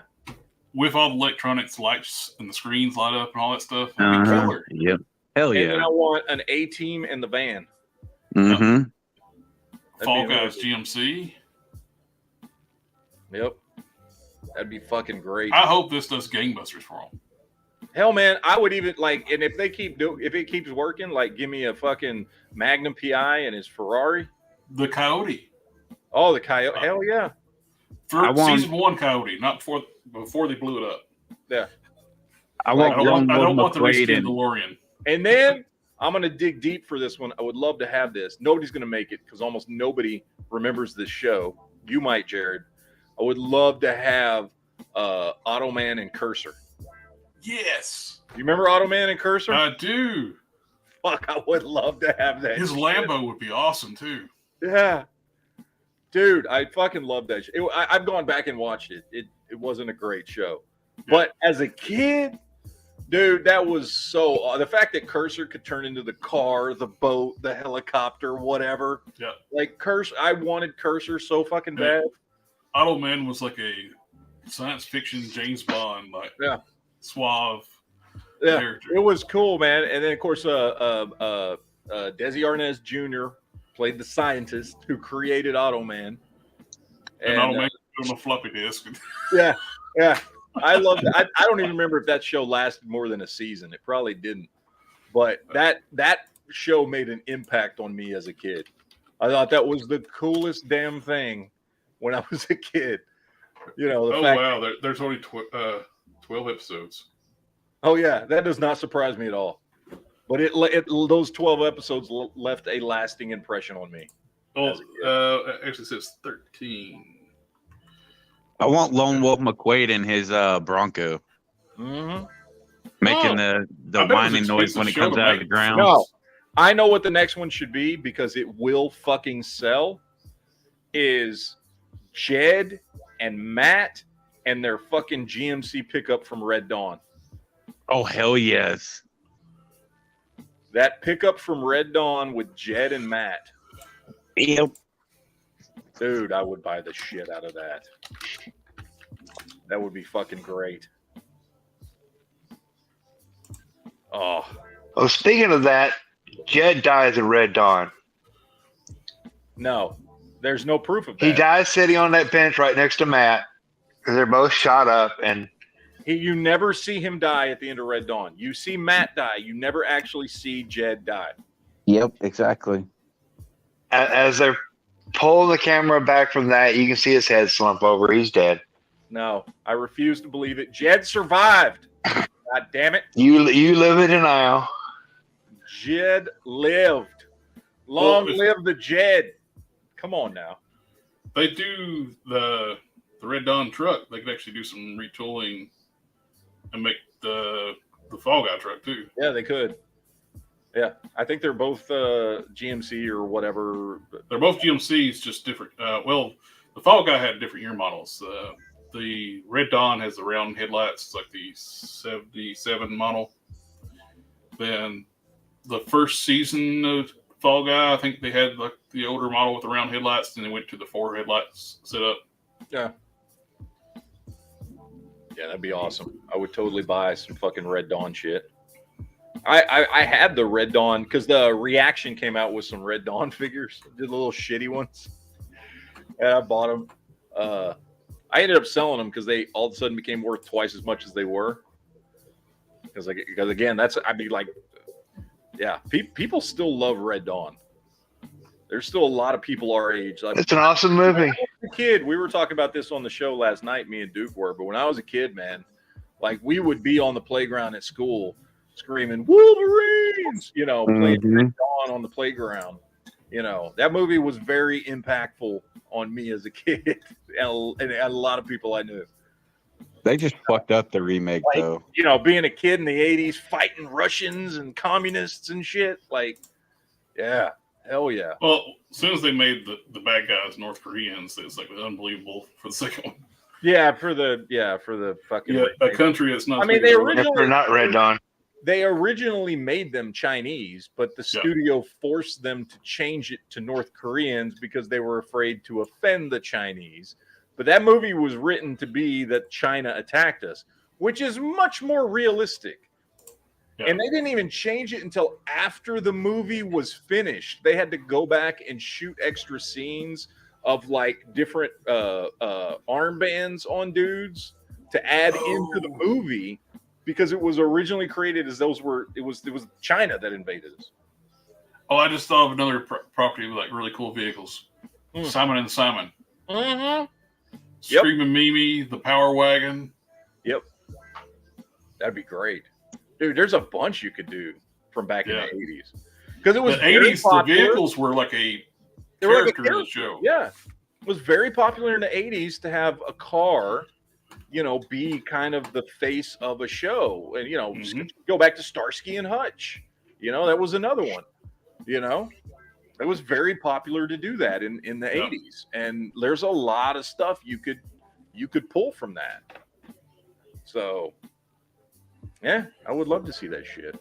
But I don't know if we will. The top one for me right now would be like the Knight Rider. They can do 2 right off the bat. You do kit and car. Oh yeah, very easily. Just a couple little tweaks between the two of them. Yeah, I think Knight Rider's a definite like fucking. That's a no brainer. That would be like a home run for all. Yeah, that's a no brainer right there. Like that's of course. Roll the Gentleman. There actually is a company going to be making the General Lee Marvel Legends scale. Roman Toys. Geek Fusion and I we're going to be actually interviewing them next Saturday. Yep. What time is your chat next Saturday? 10 o'clock. 10 your time? So 9 my time? 9 your time. So I'll do a short show next week. And we can just go straight into it. Yeah. So, but yeah, yeah. Knight Rider's a no-brainer. I think like the ones I'm thinking of off the top of my head, the most classic cars from the '80s is going to be like, you know, Knight Rider, the DeLorean. All the different variants of the DeLorean. Oh yeah, Ecto 1. Although I don't know how you do a generic Ecto 1. Well, if Ramen Toys is doing it, they'll do a straight up Ecto 1. Yeah, but it won't have the decals on it. You'll have to put decals on yourself. Yeah. The branding decals is what gets you. Yeah. That's like with the General Lee, they're having a third party company make those, and you guys during the checkout, you actually got to check the box that you want those decals. And then what's the other one? The A-Team van, I think, is a big. Yeah. That's a big one from Airwolf. Yeah, Airwolf. Who just tried to do Airwolf? Who was it? What company was that? Just tried. It was a third party company. It was like a independent, not even a third party company. I think it was like a garage kit, and it was really poorly done. It was like a resin print, and none of the stuff matched up. It's basically like a garage model kit and 1/18 scale. Because I saw who was it? Retro Blasting, right? Was talking about it because they sent him one, which his looked pretty good. But, like, of course, the one they're going to send to him looks good. You know, so he did a video on it, which, honestly, if I'd gotten one, I would have done a fucking video on it because it looked pretty damn cool.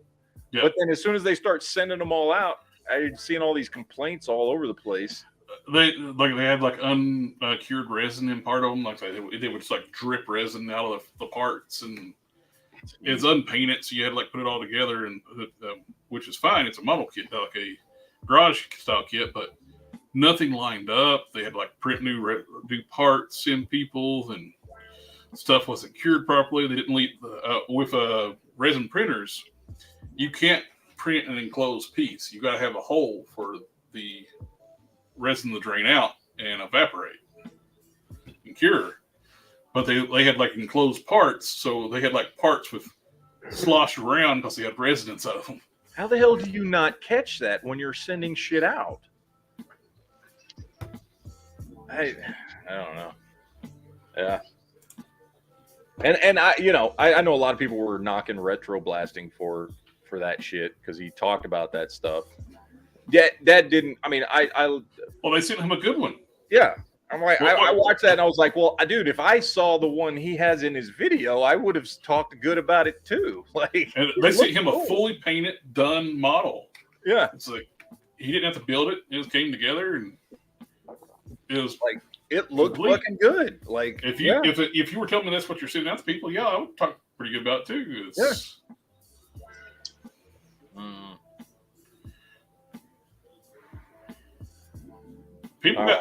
People have high expectations for third party stuff though, because this right here, Transformers, is what's got people like in people's mind for third party stuff. Because third party is just killing it with Transformers. Yeah. Well, last week's show I was putting the kits on him, and the parts make it better than the factory. You know, that reminds me. I was gonna ask you about something. What the fuck was it? This thing here. This is what I was gonna ask you about.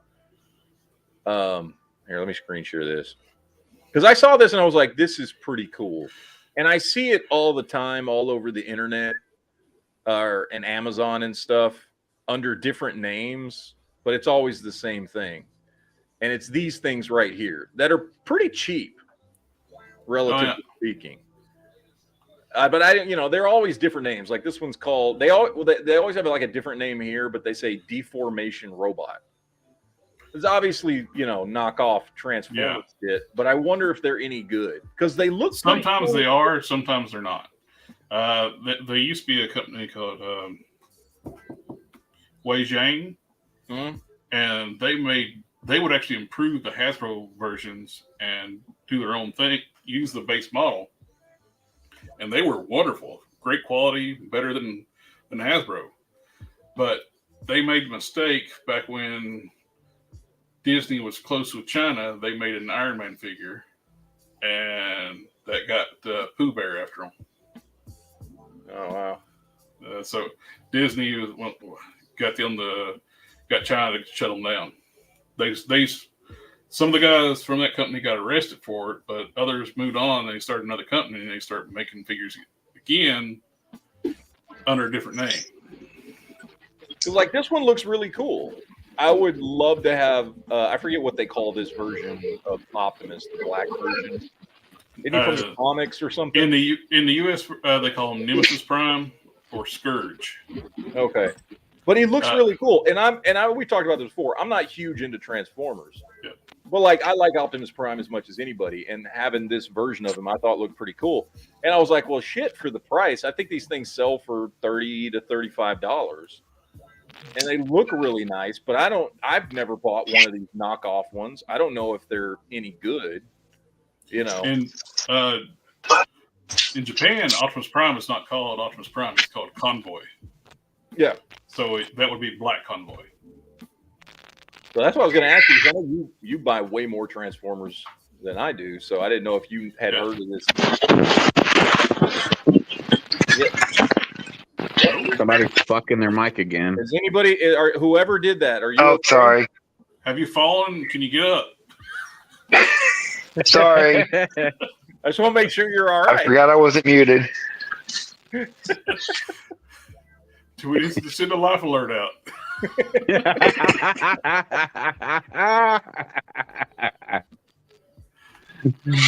But yeah, I didn't know if you'd heard of these deformation toy robot fucking knockoff things. I'm not familiar with that one, but there's a lot of them out there. So it looks cool. It does, but it could also be a steaming piece of shit when you get it in. Break. Some of them can look really cool, then when you get it, it's like a big floppy mess. Yeah. So now I was just curious if you had heard of those, because they're all over Amazon for varying prices, but you can tell, and they all have a different name, but you can tell it's all the same thing. And, one like the ones that's really good that Wang Jing did was called the MTP-10. It was an oversized version of the masterpiece Optimus Prime, and it's a phenomenal piece. It's very well made, better than they made some changes to the design. They made the lower legs longer, and it's bigger scale. It looks beautiful. Yeah. And there's a company called Luon, made one even bigger. They made it like 1/12 scale Optimus Prime. It's like huge. It's nearly 2 feet tall. The one Transformer I want, for obvious reasons, that I'll probably never be able to get because it's too expensive, is the original Walther Megatron. And finding him complete is so fucking hard to do. The Japanese reissues is the only way you can get a good one. Yeah, I would love to have that because he's not a gun anymore in any version. They never make him a gun anymore. Oh, what's really cool about the Japanese reissues too, when you get Megatron, the US one never had it, but the Japanese one still has the spring-loaded mechanism where it shoots the little plastic bullets. Oh, that's cool. Yeah, I mean, I had the original one back in the 80s, and I don't know what the hell happened to it. I probably broke it or whatever the hell, but I would love to have one now. And I've gone, you hop on eBay and look around for complete ones, and they're insane prices. Yeah, I have a reissue from the early 2000s called the TFC collection from Japan, and it's gorgeous. I have it all fully decked out with the silencer, scope, and the stock, and this beautiful piece. Yeah. I keep it in gun mode because it's just a beautiful. Oh yeah, that's what I would do. I would have it up back here, up on my safes. And you know the history of his alt mode, don't you? What? What do you mean? It's the gun from Man from U.N.C.L.E. Oh, really? Is that it? Yep. Oh, I didn't know that. When the original toy designer was a fan of the show, Man from U.N.C.L.E., and that's Megatron's alt mode. Oh, that's cool. Yeah, I didn't know that. I haven't watched Man from U.N.C.L.E. in so goddamn long. That was another one of those shows growing up in the 80s used to be rerun all the time when I was a kid.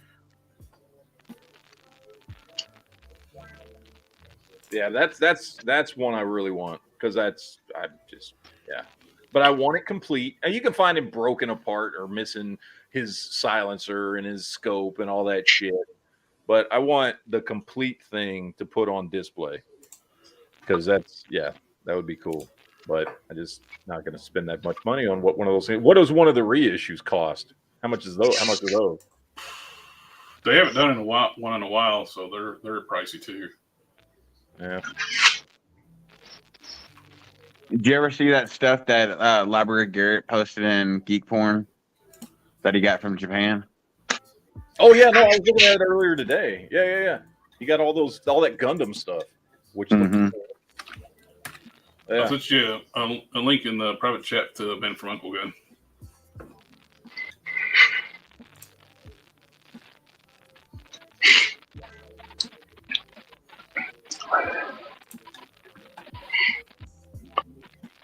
There's a Bumblebee at my local Walmart. I keep looking at.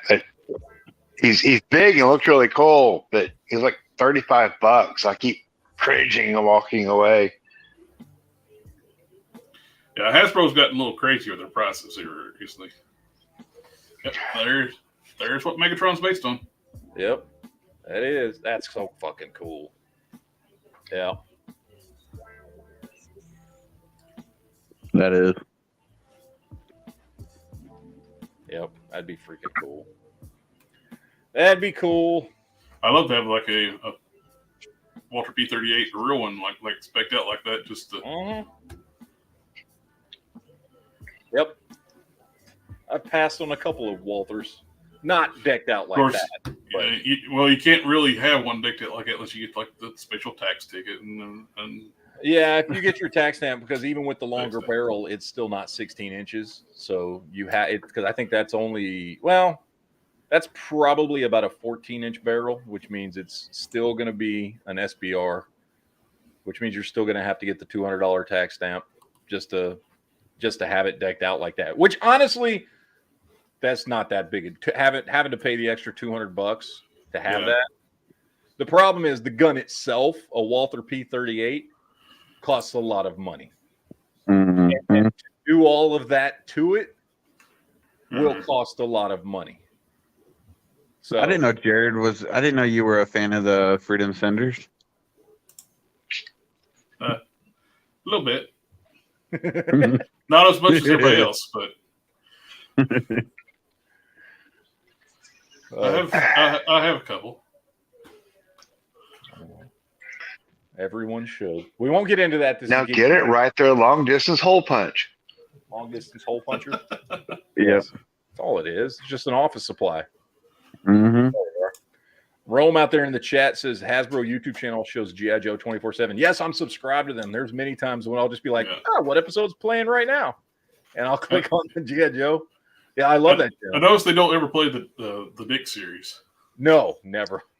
I don't think they're proud of that one. It's pretty bad. The only good thing about that, they brought back Cobra Commander. Mm-hmm. And I actually like Cobra, and the toy wise, I always liked I love that armor, that silver armor. Dude, that looks cool. That's the only good thing about the Dick series. But yeah, although, and I think that's also where they introduced. I mean, they did get characters from that. Like Big Ben was from the Dick series. Yeah, there were other characters that were from that series that hadn't been in G.I. Joe before, but I still haven't pre-ordered that Big Ben figure. It's still up for available in Walmart. Yeah, I pre-ordered Big Ben. I missed out on what was the one that went up for pre-order with him? That Cyber Viper. Yeah, there you go. I missed out on him. He was sold out, but I did pre-order the Big Ben. I like the mask part of that Viper, but I hate the brain look on the head. Yeah. I know it's part of the original design. The brain look thing is. Yeah, it looks goofy, but yeah, from the neck down, it's perfect. It's like a great looking sculpt. Got all the tactical gear on them. But it does but I do vividly remember that character, that look for the bad guys on that Dick series. It's one of the few things I remember about that Dick series because they stood out because they were. Oh, it's dumb making that a Walmart exclusive since it's a troop builder. Yeah. Why make a troop builder hard to get? That's why it sold out so fast. I'm sure multiple people were buying multiples of that. Oh yeah. Well, that's one. Yeah, that's the thing about that. That's why all the Cobra stuff sells out so quickly. That's why the Cobra stuff sells much quicker. Yeah. Than the Joe majority stuff, of their figures are troop builders. Yeah, because everything's a troop builder. Because there's only a handful of actual Cobra characters that are individual characters. Most of them are just, Vipers. That's why the G.I. Joe shells, if I didn't do like customs kit bashes, they would be severely outnumbered. Oh yeah. So Valverse was doing they did a sale a while back. Their Duster, which is Tim Kennedy base figure. Yeah. And they had it $12.99 on their website, and if you buy 4, you get a 5th one free. I already had one too, so I actually have a platoon of those figures with different heads. Yeah, I got Tim Kennedy as their leader, and then I got different heads on it. Like I put a Chris Pratt head on one, and then from that's what I love about the Valorous figures. They're pretty well compatible with Marvel Legends heads. Yeah. Well, I know because when you told me about that, the first thing I did was go to Valorous' website, and they were already sold out. And I was like, God damn it, because I was going to go buy a bunch of them. Yeah, it's hell of a deal. It's like that's the price of their gear packs. Yeah, I know. Yeah, it's freaking crazy. I missed out on their black gear tactical vest sets. Those sold out fast. There was like coming soon, sold out. Damn it. So I want a few of those because the flak jacket was actually black. It's like, and it looked really good. And then sold out too fast. Is having any sales right now? That's what I was doing too. I was going to their website. Go check Valaverse.com and see if they've got anything. That's what I was doing, exactly the same thing. It's like, I wonder if everything's back in stock. Let's see. You nerds. I just want to see, man. I went and checked my. That was series 2, right? I went and checked. Yeah, that was series 2. Special deployment was with the black tactical vest. Shit, he's out of sale. He's out of stock, but he's still on sale. But he's out of stock. Oh yeah, so contaminated. Yeah. Fucking hell. Son of a bitch. I need to order some of those Spec Op troopers. Oh well. It's the black suit. I was like, I want one of those mainly to build a better Snake Eyes because like all the classified Snake Eyes just seem like they're small. They are. My favorite Snake Eyes, but he's even smaller. Honestly, I think he's better than anything Classified has done. Is my articulated icons. Yep. And because I know you can't see it because I've got no light in this room right now.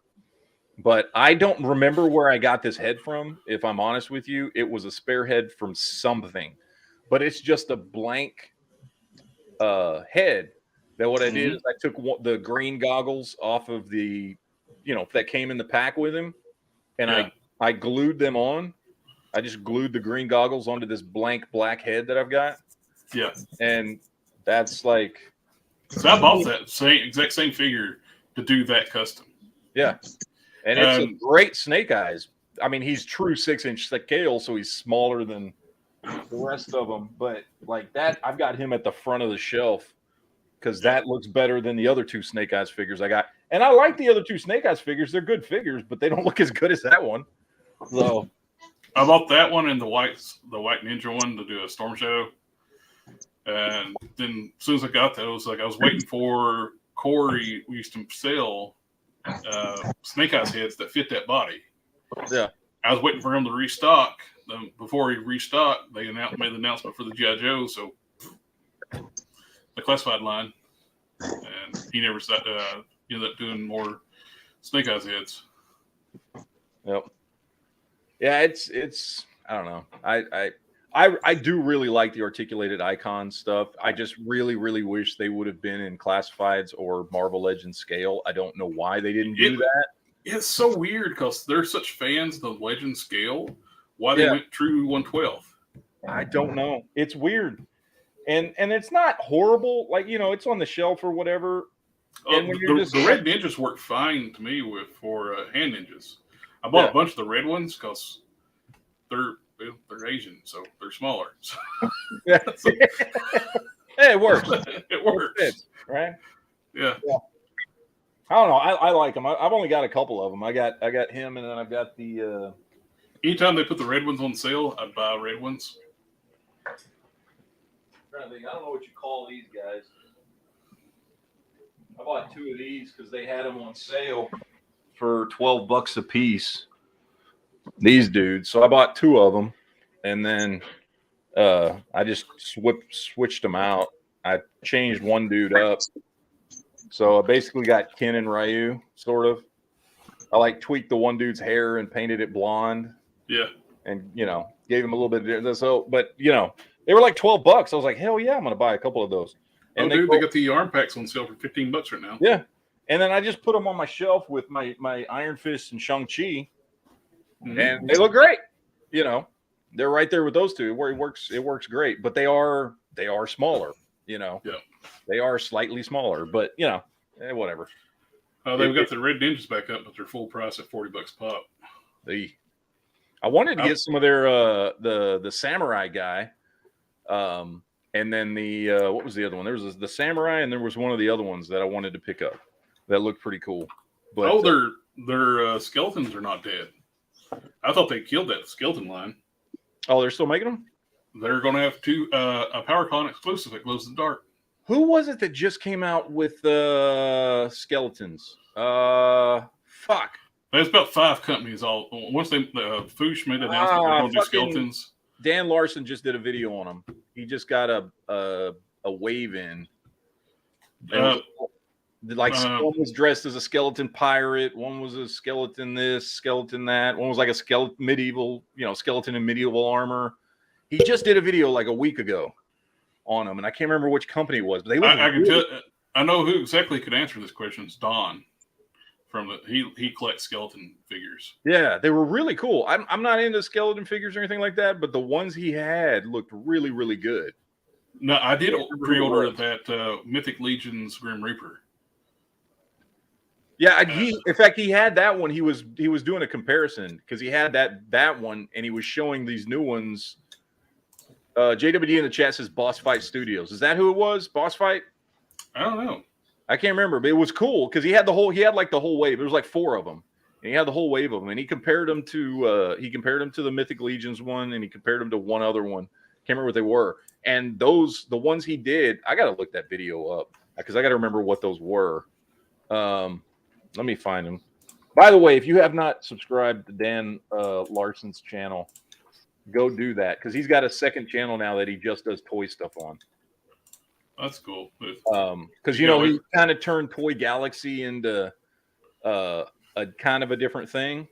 Yeah, and now it's. I mean, when he went away from toy stuff, I actually quit watching. Yeah, I mean, I still watch if it's about something like if he does anything having to do with like 80s cartoons or anything, I'll watch that stuff. But I don't watch those. Boss Fight Studios Epic Hacks 6-inch scale skeletons. That's what it is. I put in the private chat the Mythic Legion's Grim Reaper. It comes with all that like extra armor, but you can take all that stuff off and just make a classic black robe Reaper. Oh, that's cool. I was like, I want that. I don't have any Mythic Legions, but I want a Reaper. And to do a Reaper properly, it needs to be soft goods because it'd be a traffic cone city. It'd be too hard trying to do like plastic goods for somebody wearing a robe. Yeah.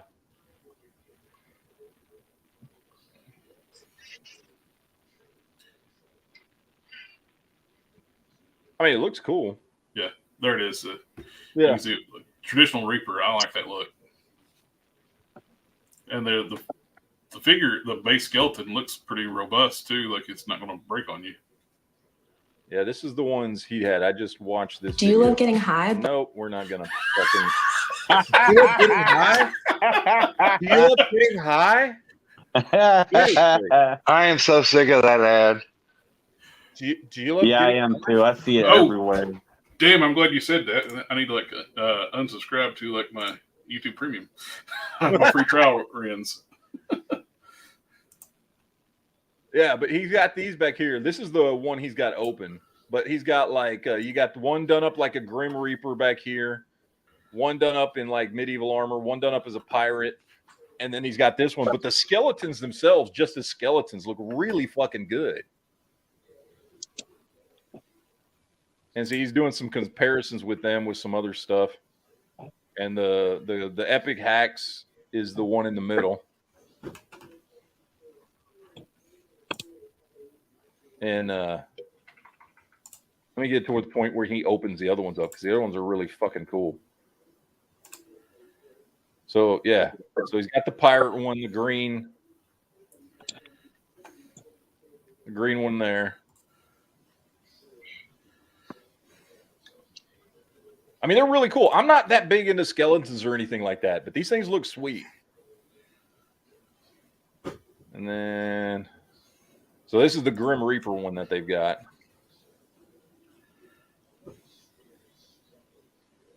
Now that's just stuck in my head. Do you want to get high?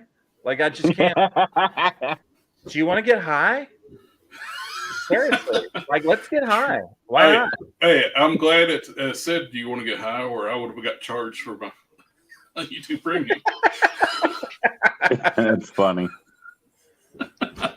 Best Buy was doing a deal for a while where if you make a buy for them, they give you like a 3-month freeze premium. Oh, that's cool. I just posted something on Toy Tubers a couple weeks ago. Best Buy is starting to sell like Super 7 shit now. And other stuff, I think. Was it Best Buy? Yeah, I think it's Best Buy. They can keep it. Super 7 stuff's shit. I don't like, I feel like I need to get at least one Super 7 something just to try it out. Those boss fights do look good, though. Yeah, they really do. But, and I don't know, I think probably the thing I would most want out of what they have is either G.I. Joe or Silverhawks. If I was going to get anything Super 7, it would be one of those. Or I've thought about getting the Casey Jones they have just to do a comparison.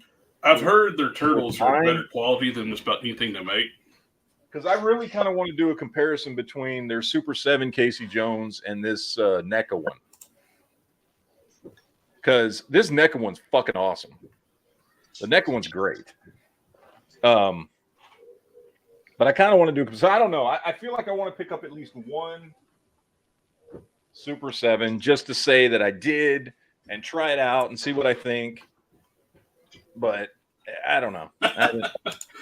Okay, I found something on Big Bad Toy Story. It's the novelty of it's kind of cool. Action figures of famous artwork. Oh, let's see this. I was going there for look to see how much those boss fight figures are.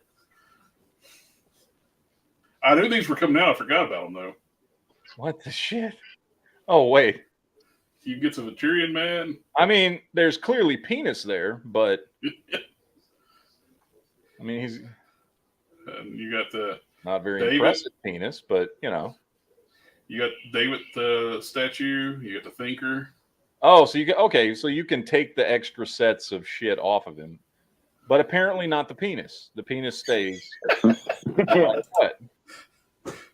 So you're stuck with the penis, but you can remove the extra arms and legs. Holy crap! That picture looks crazy. That looks like a demon, man. Oh, there's multiple penises there fighting with each other. He's fighting, David. Sword fight. Do not cross the stream. That looks like what's his face? Yeah. That actor. What's his name?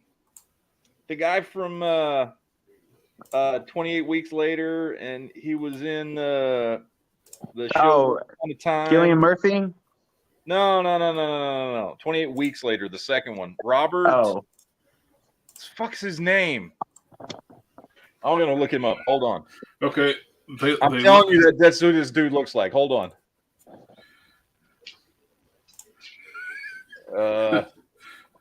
They apparently like sculpting the penis. Even the Thinker has one.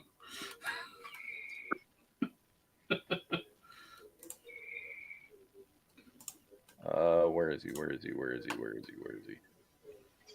They Robert Carlyle. Oh yeah. He played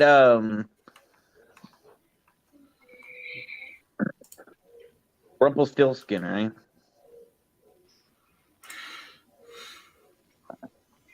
He played Rumpelstiltskin.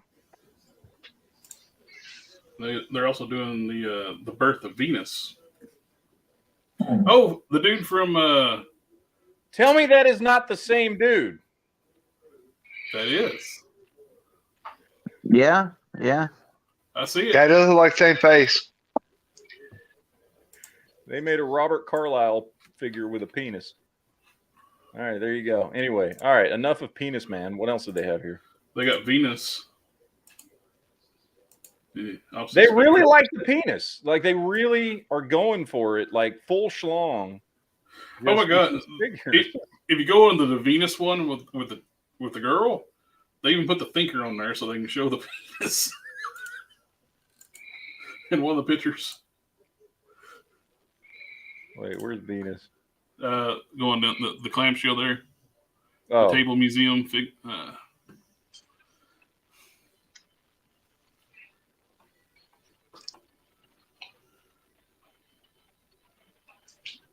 They've got they're covering something up. They wouldn't just be doing that if there was nothing there. Well, they cover that up. They won't cover up the penis. Like, penises are fine. Vagina, that's just out of pushing the envelope too far. far. Tits are fine. We don't care about tits. That's misogynistic if you show that. The penis, that's too. The vagina, that's too far.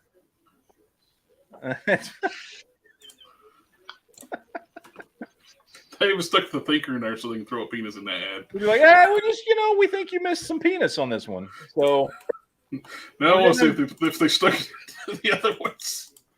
We were looking and we just thought, you know what, this is a cool ad, but like there's not enough dick in it. So we figured we needed to throw some dick at you for it to get you to buy it.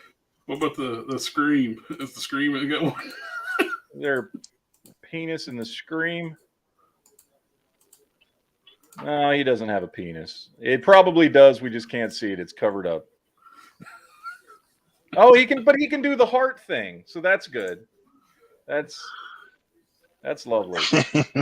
Oh, and he can do I am not a crook. He can do that. You need to buy that for Duke. Oh, hey, girl. Oh, look at me. I'm so fabulous. I don't know. You're just tripping balls. He likes to get high. Apparently. Because he is. What about the Mona Lisa? Is there anything? Mona Lisa smile.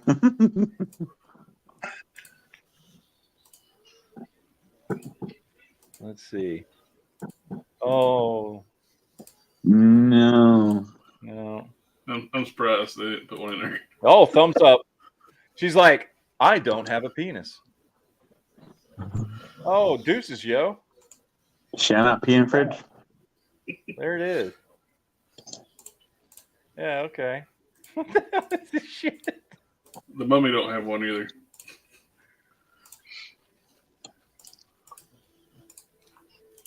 Oh my god. Yeah. Okay.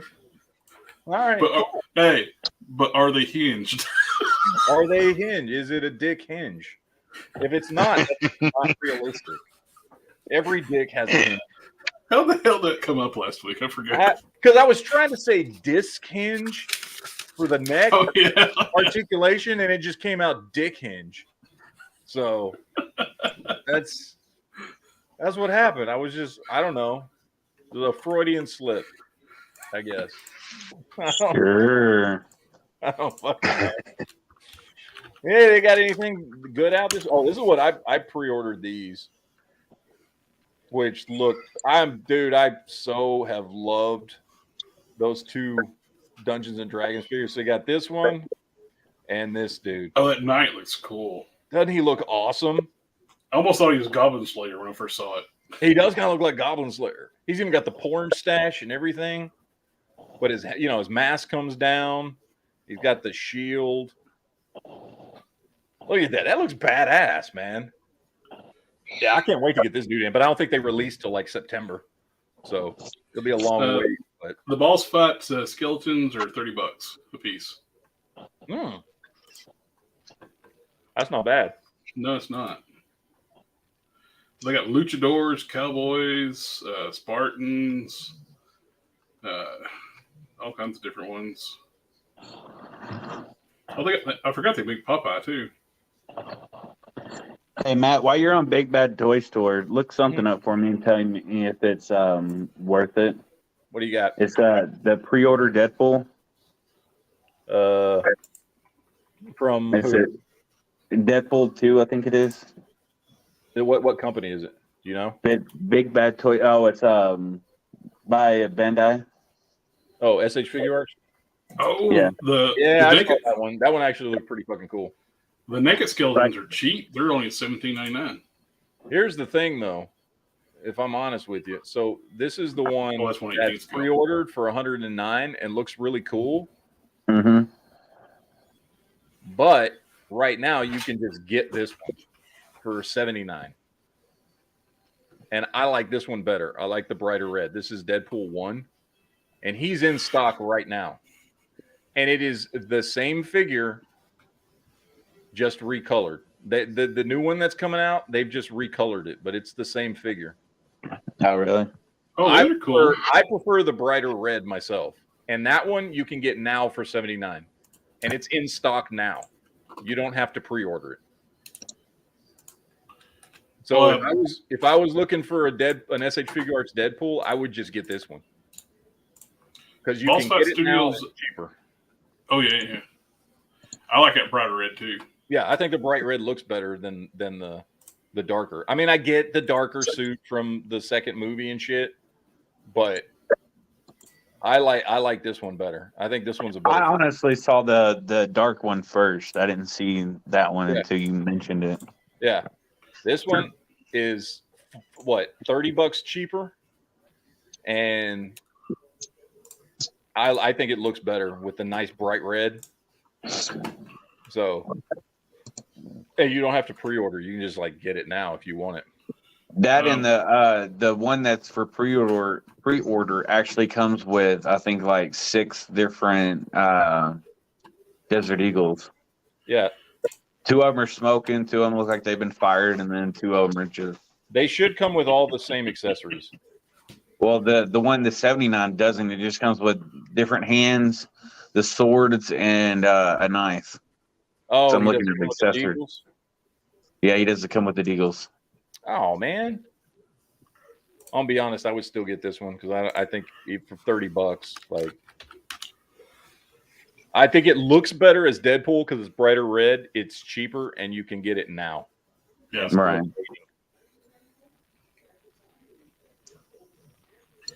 It basically comes with all the same accessories. So it does, except it doesn't come with the fucking Desert Eagles. The deep, yeah. That's the only difference. That and the color. I cannot get over the stupidity Hasbro did with their Deadpool. Where they glued the fucking guns in. Yeah, and there were actual individual guns. They were not just molded into it. They actually glued the guns in. You could actually remove the guns. If you heat it up, you can actually pull the guns out with varying success of like how much it ripped or it has glue residue on them or whatever. Yeah. So I ended up with 2 of those, and I was able to remove the guns on both. Did you pre-order this one? I did. The Iron Man. I went to pre-order it, and then I don't know what it was. I went to pre-order and I looked at it and I was like, And then as I was going through Big Bad Toy Store, I saw the 2 NECA Dungeons and Dragons. I went, you know what? I think I would rather have those. because I feel like they're going to make so many of these. It is not going to be hard to find. I don't think it'd be hard to find, but I just want to have one because I'm still rocking the old Toy Biz one in my Iron Man armory. Yeah, and like, I want it, but I was just like, you know what? I don't feel like pre-ordering. I wish they painted it. Yeah. Now, if you do that graphite shit on this, he's going to look badass. I'll end up with 2 of them. I ordered one so far, but I will end up with a second because I want to do the graphite. Because he's going to be chromed out. One of them is. Trying to think what else. I pre-ordered Daredevil, Elektra, Miles, Tarantula, and Ben Reilly. I didn't order the other ones. I just did the Daredevil and Elektra and the Jessica Drew. Mainly, I want the Jessica Drew because that's another updated Moonstone body. Yeah, I debated on getting this one. I'm not sure. I don't even understand why he made that one. He's kind of cool looking though, man. I like the helmet. But he's so many characters they could have made, and they made that. I know. There's nothing special about it other than the helmet. Like, there's no sculpt on it at all, but I just like the helmet. The helmet looks cool. I mean, that helmet would look cool like on one of my other Ant-Man figures. But, yeah, a lot of this stuff I've just been passing on, though. Yeah, same. It's like I ended up getting the Mojo box set during the warehouse sale, which it's got the superior paint job, so I got better Mojo. And I got the better long shot from that too. It don't have the weird painted eye. Like, okay, I wanted Corsair. That was the only one out of this wave that I wanted. I do want Corsair. I want a couple of Chambers because I think Chambers would be cool as a Ghost Rider body. People have already been doing it. Yeah, and it looks fantastic as Ghost Rider. That's the only reason I would want Chambers. That flame thing's part of the head, so you can just pop it off and put a fucking Ghost Rider head on there. Because he's got the leather jacket, the black pants, like that would be a great Ghost Rider body. People took the skeleton hands with the fires from the new retro card Ghost Rider, stuck those hands and that Ghost Rider head on that, and it's throw a chain around his chest, and it looks fantastic. Nobody gives a shit about the new PS4 Spider-Man. Especially at that price. It's no shit. Standard figure for a deluxe figure price. I do kind of want the Groot. The Groot looks cool. You know, he's got lips. Price, but I do kind of want the Groot. He's not supposed to have lips, though. But I ordered the Hyperion Spectrum 2-pack. So it gets us a little closer to Squadron Supreme. Plus, it's a better. You do a head swap with the old Hyperion, you got a better Hyperion. I don't like the domino mask on it, but it's got that weird metal piece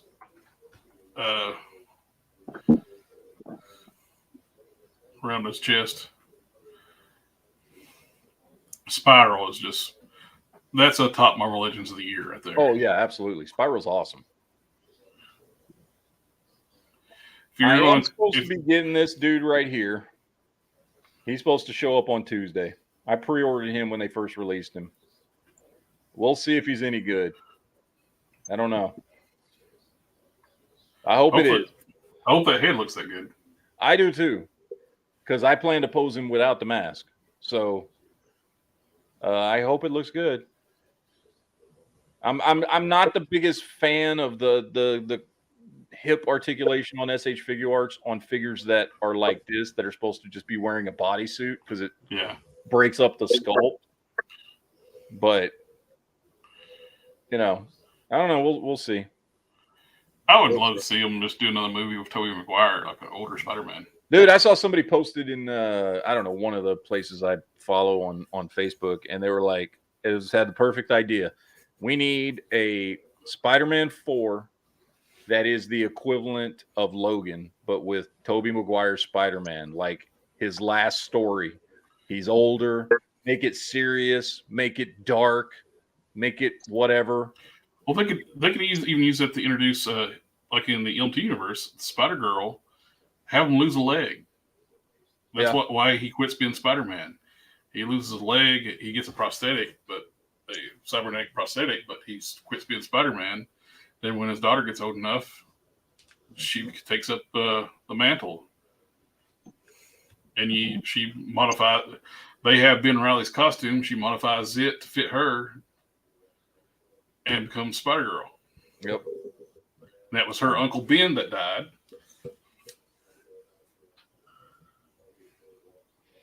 I don't know. Damn. So much cool stuff, so little money. So I love that M2, the Spider-Girl universe and the M2 stuff back in the day. Oh, I remember that, yeah. Oh, I put it in the chat, Boss Fights link to some of the stuff they got coming out. They have a dinosaur line coming out too, action figures. Like anthropomorphic dinosaurs.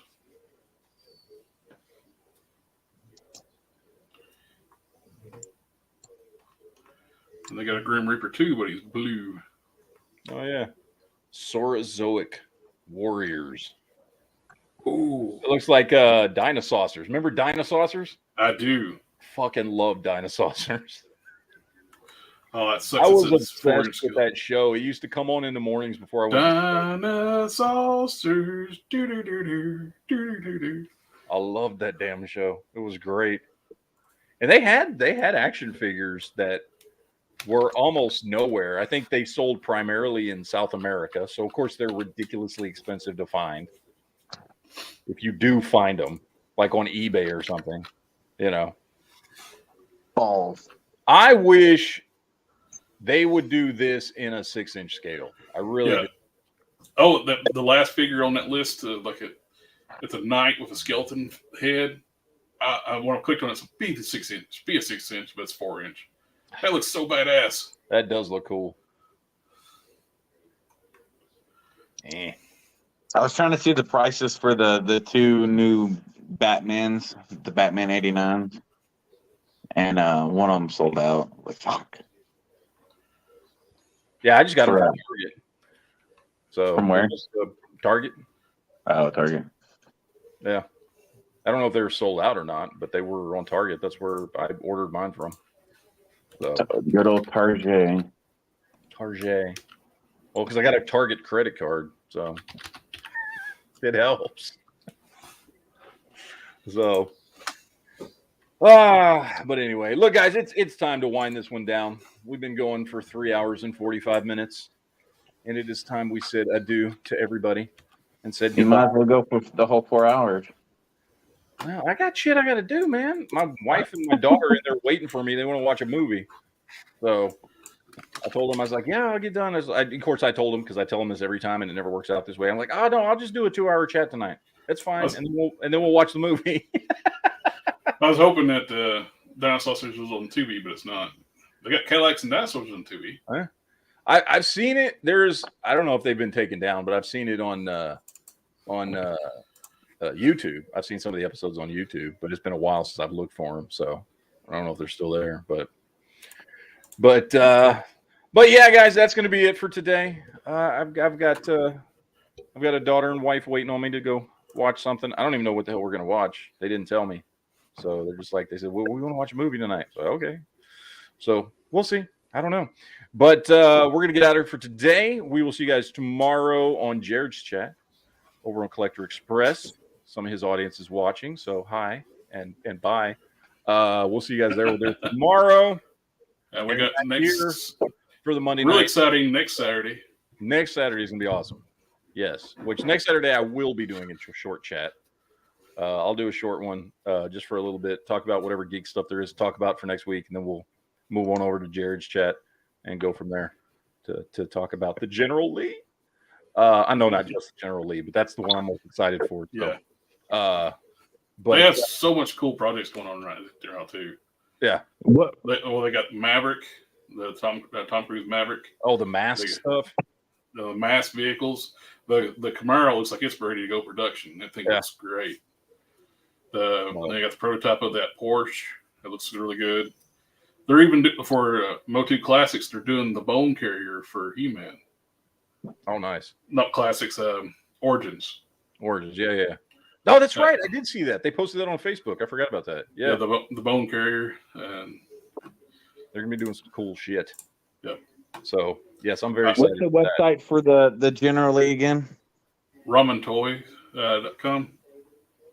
Okay. Yep. Here, hold on a second. I can give it to you. I'll put it in the chat. I appreciate it. I want to take a look at it. I might swipe one. Well, it's not on their website yet. It'll go up later this week. But this is where you would go. Yep. And I'll put their Facebook link in here too. They've actually got pictures there. It is ramentoy.com. That's cool. They've been posting a lot of cool stuff over on Facebook of what it looks like. So I know I keep seeing it. They were hoping to have it complete, the prototype done today, but they're still working on the electronics, getting everything suited with that. I hope we get to see it next week. I hope they have like a. And Catherine Bach is the only legitimate Daisy Duke. Yes, hands down, yes. And not the blonde bimbo. And there's their Facebook. It's got pictures of all their stuff they're working on. The pictures of it all done with all the parts done out from the prototype looks fantastic. There you go. All right, guys. Well, we will see you guys mañana. Have fun. Deuces, yo, all that good stuff. And we'll see you on Jared Chat tomorrow. I'll see you guys here on Monday. Live long and prosper. Chat. Yeah, live Stay long geeky. prosper. Nanu. And may the force be with you. Yep, stay geeky. This is the way. Yes, this is the way. Fingers crossed. Later, guys.